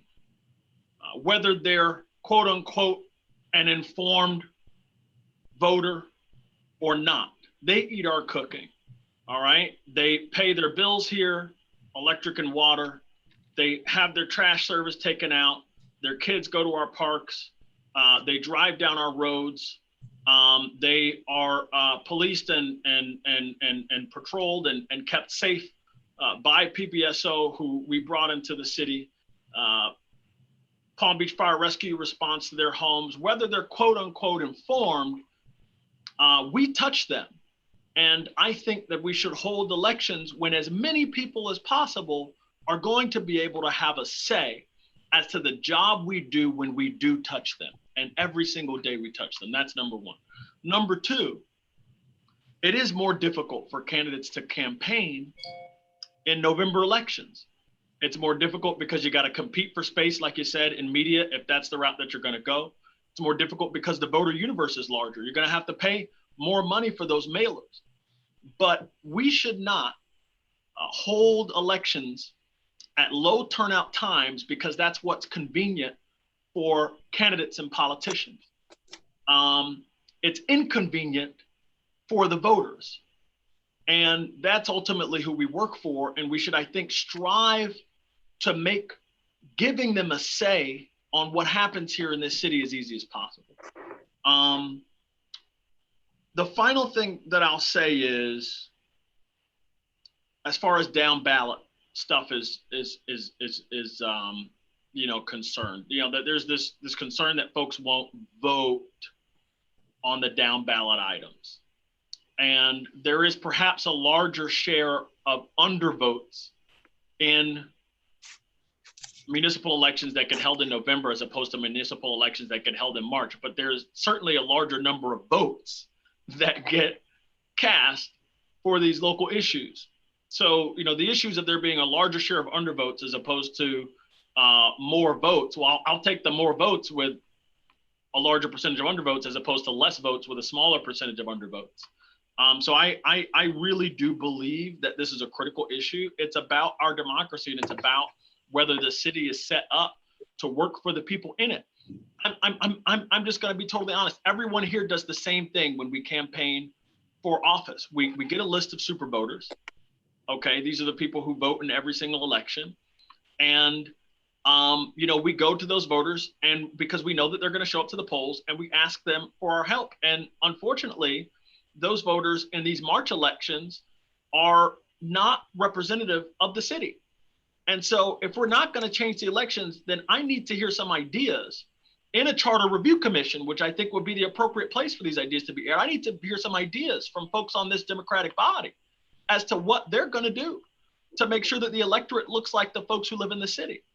Because I just cannot look, when I leave this body, there's a decent chance that I will be the last person of color to have served on this body for some years to come. I think that directly reflects the fact that most of the votes for all 4 districts come from 2 of the districts, as opposed to the 2 on this side of Dixie Highway. That is a structural issue with the charter that absolutely must be addressed. And it is not fair to have people on the west side of Dixie Highway have their representatives chosen by folks who don't live in their district. That's a structural issue. And the idea that now is not the time to fix democracy because there's a pandemic. We're doing democracy right now.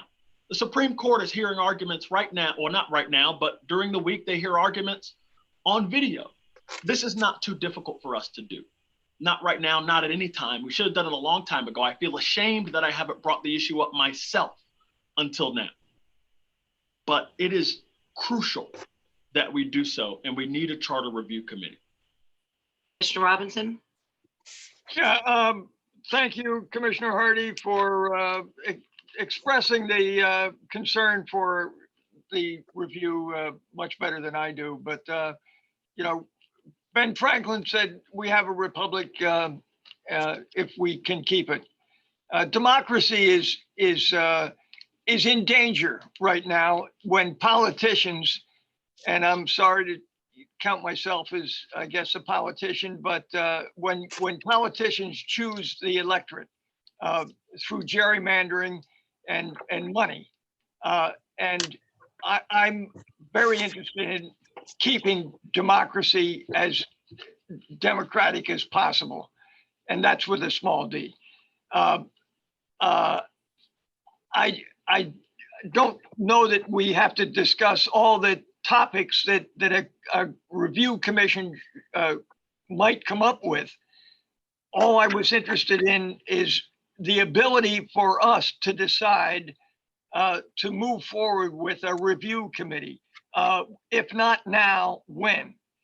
We can use this excuse for the next maybe 18 months that we're under the duress of the virus. We've got business to do, and we have citizens that are willing to participate, and I don't know why we would not want to do this. I think that we can always come up with excuses, but this is moving forward, and if not now, when? It's nothing that we should be afraid of. Certainly, if we're going to appoint members of the committee, then I think probably that will be influence enough in terms of what the committee might choose to recommend. But I'm just sorry that my other commissioners aren't as interested as I am in keeping our charter up to date. It's probably an issue in terms of state of emergency. I don't know. There are lots of issues that might come up or might not. It might be an open and closed committee that thinks everything is hunky-dory. But to not look into it is I feel too bad. That's it. Thank you. Thank you. A couple of things. I remember back when we changed the elections from November to March, some of the arguments that were there, and there were different, obviously a different commission then. One of the main one was that We're a nonpartisan election. And I know both parties have tried to get actively involved in local politics, but our election is a nonpartisan election. And oftentimes when those big races would play out, which are obviously, the two major parties, advertising against one another during the process, we were trying to separate the city with other municipalities who were nonpartisan in actuality. And also that idea of the media came up too, people having to spend more money and more time with the people who actually are following the issues or not following the issues. And of course, we had the ultimate supervisor of elections saying that unless we wanted to pay for it ourselves, there was also additional costs involved in doing it. So that was some of the reasons, and also was to keep the partisanship out of what we do. Potholes don't have a political party. People needing something don't have a political party. We sit there in the grocery stores and our front yards, and people come and ask us questions, and they're not asking us about politics. They're asking us, can you fix this? Can you help us with this? And I think to bring partisan politics into the municipality is really not a great thing. We were created this way to all be together and to form a cohesive bond for it. And I was in favor back then of them moving the elections to November.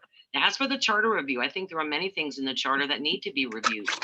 I'd feel comfortable with, coming in and saying, okay, I want a charter review, but the methods that you use to choose committees has to be unlike any other advisory committee that we choose from. We have to create new rules to create that advisory committee, and then we have to have a charter review, and we're not going to tell you what items we want the charter reviewers to review.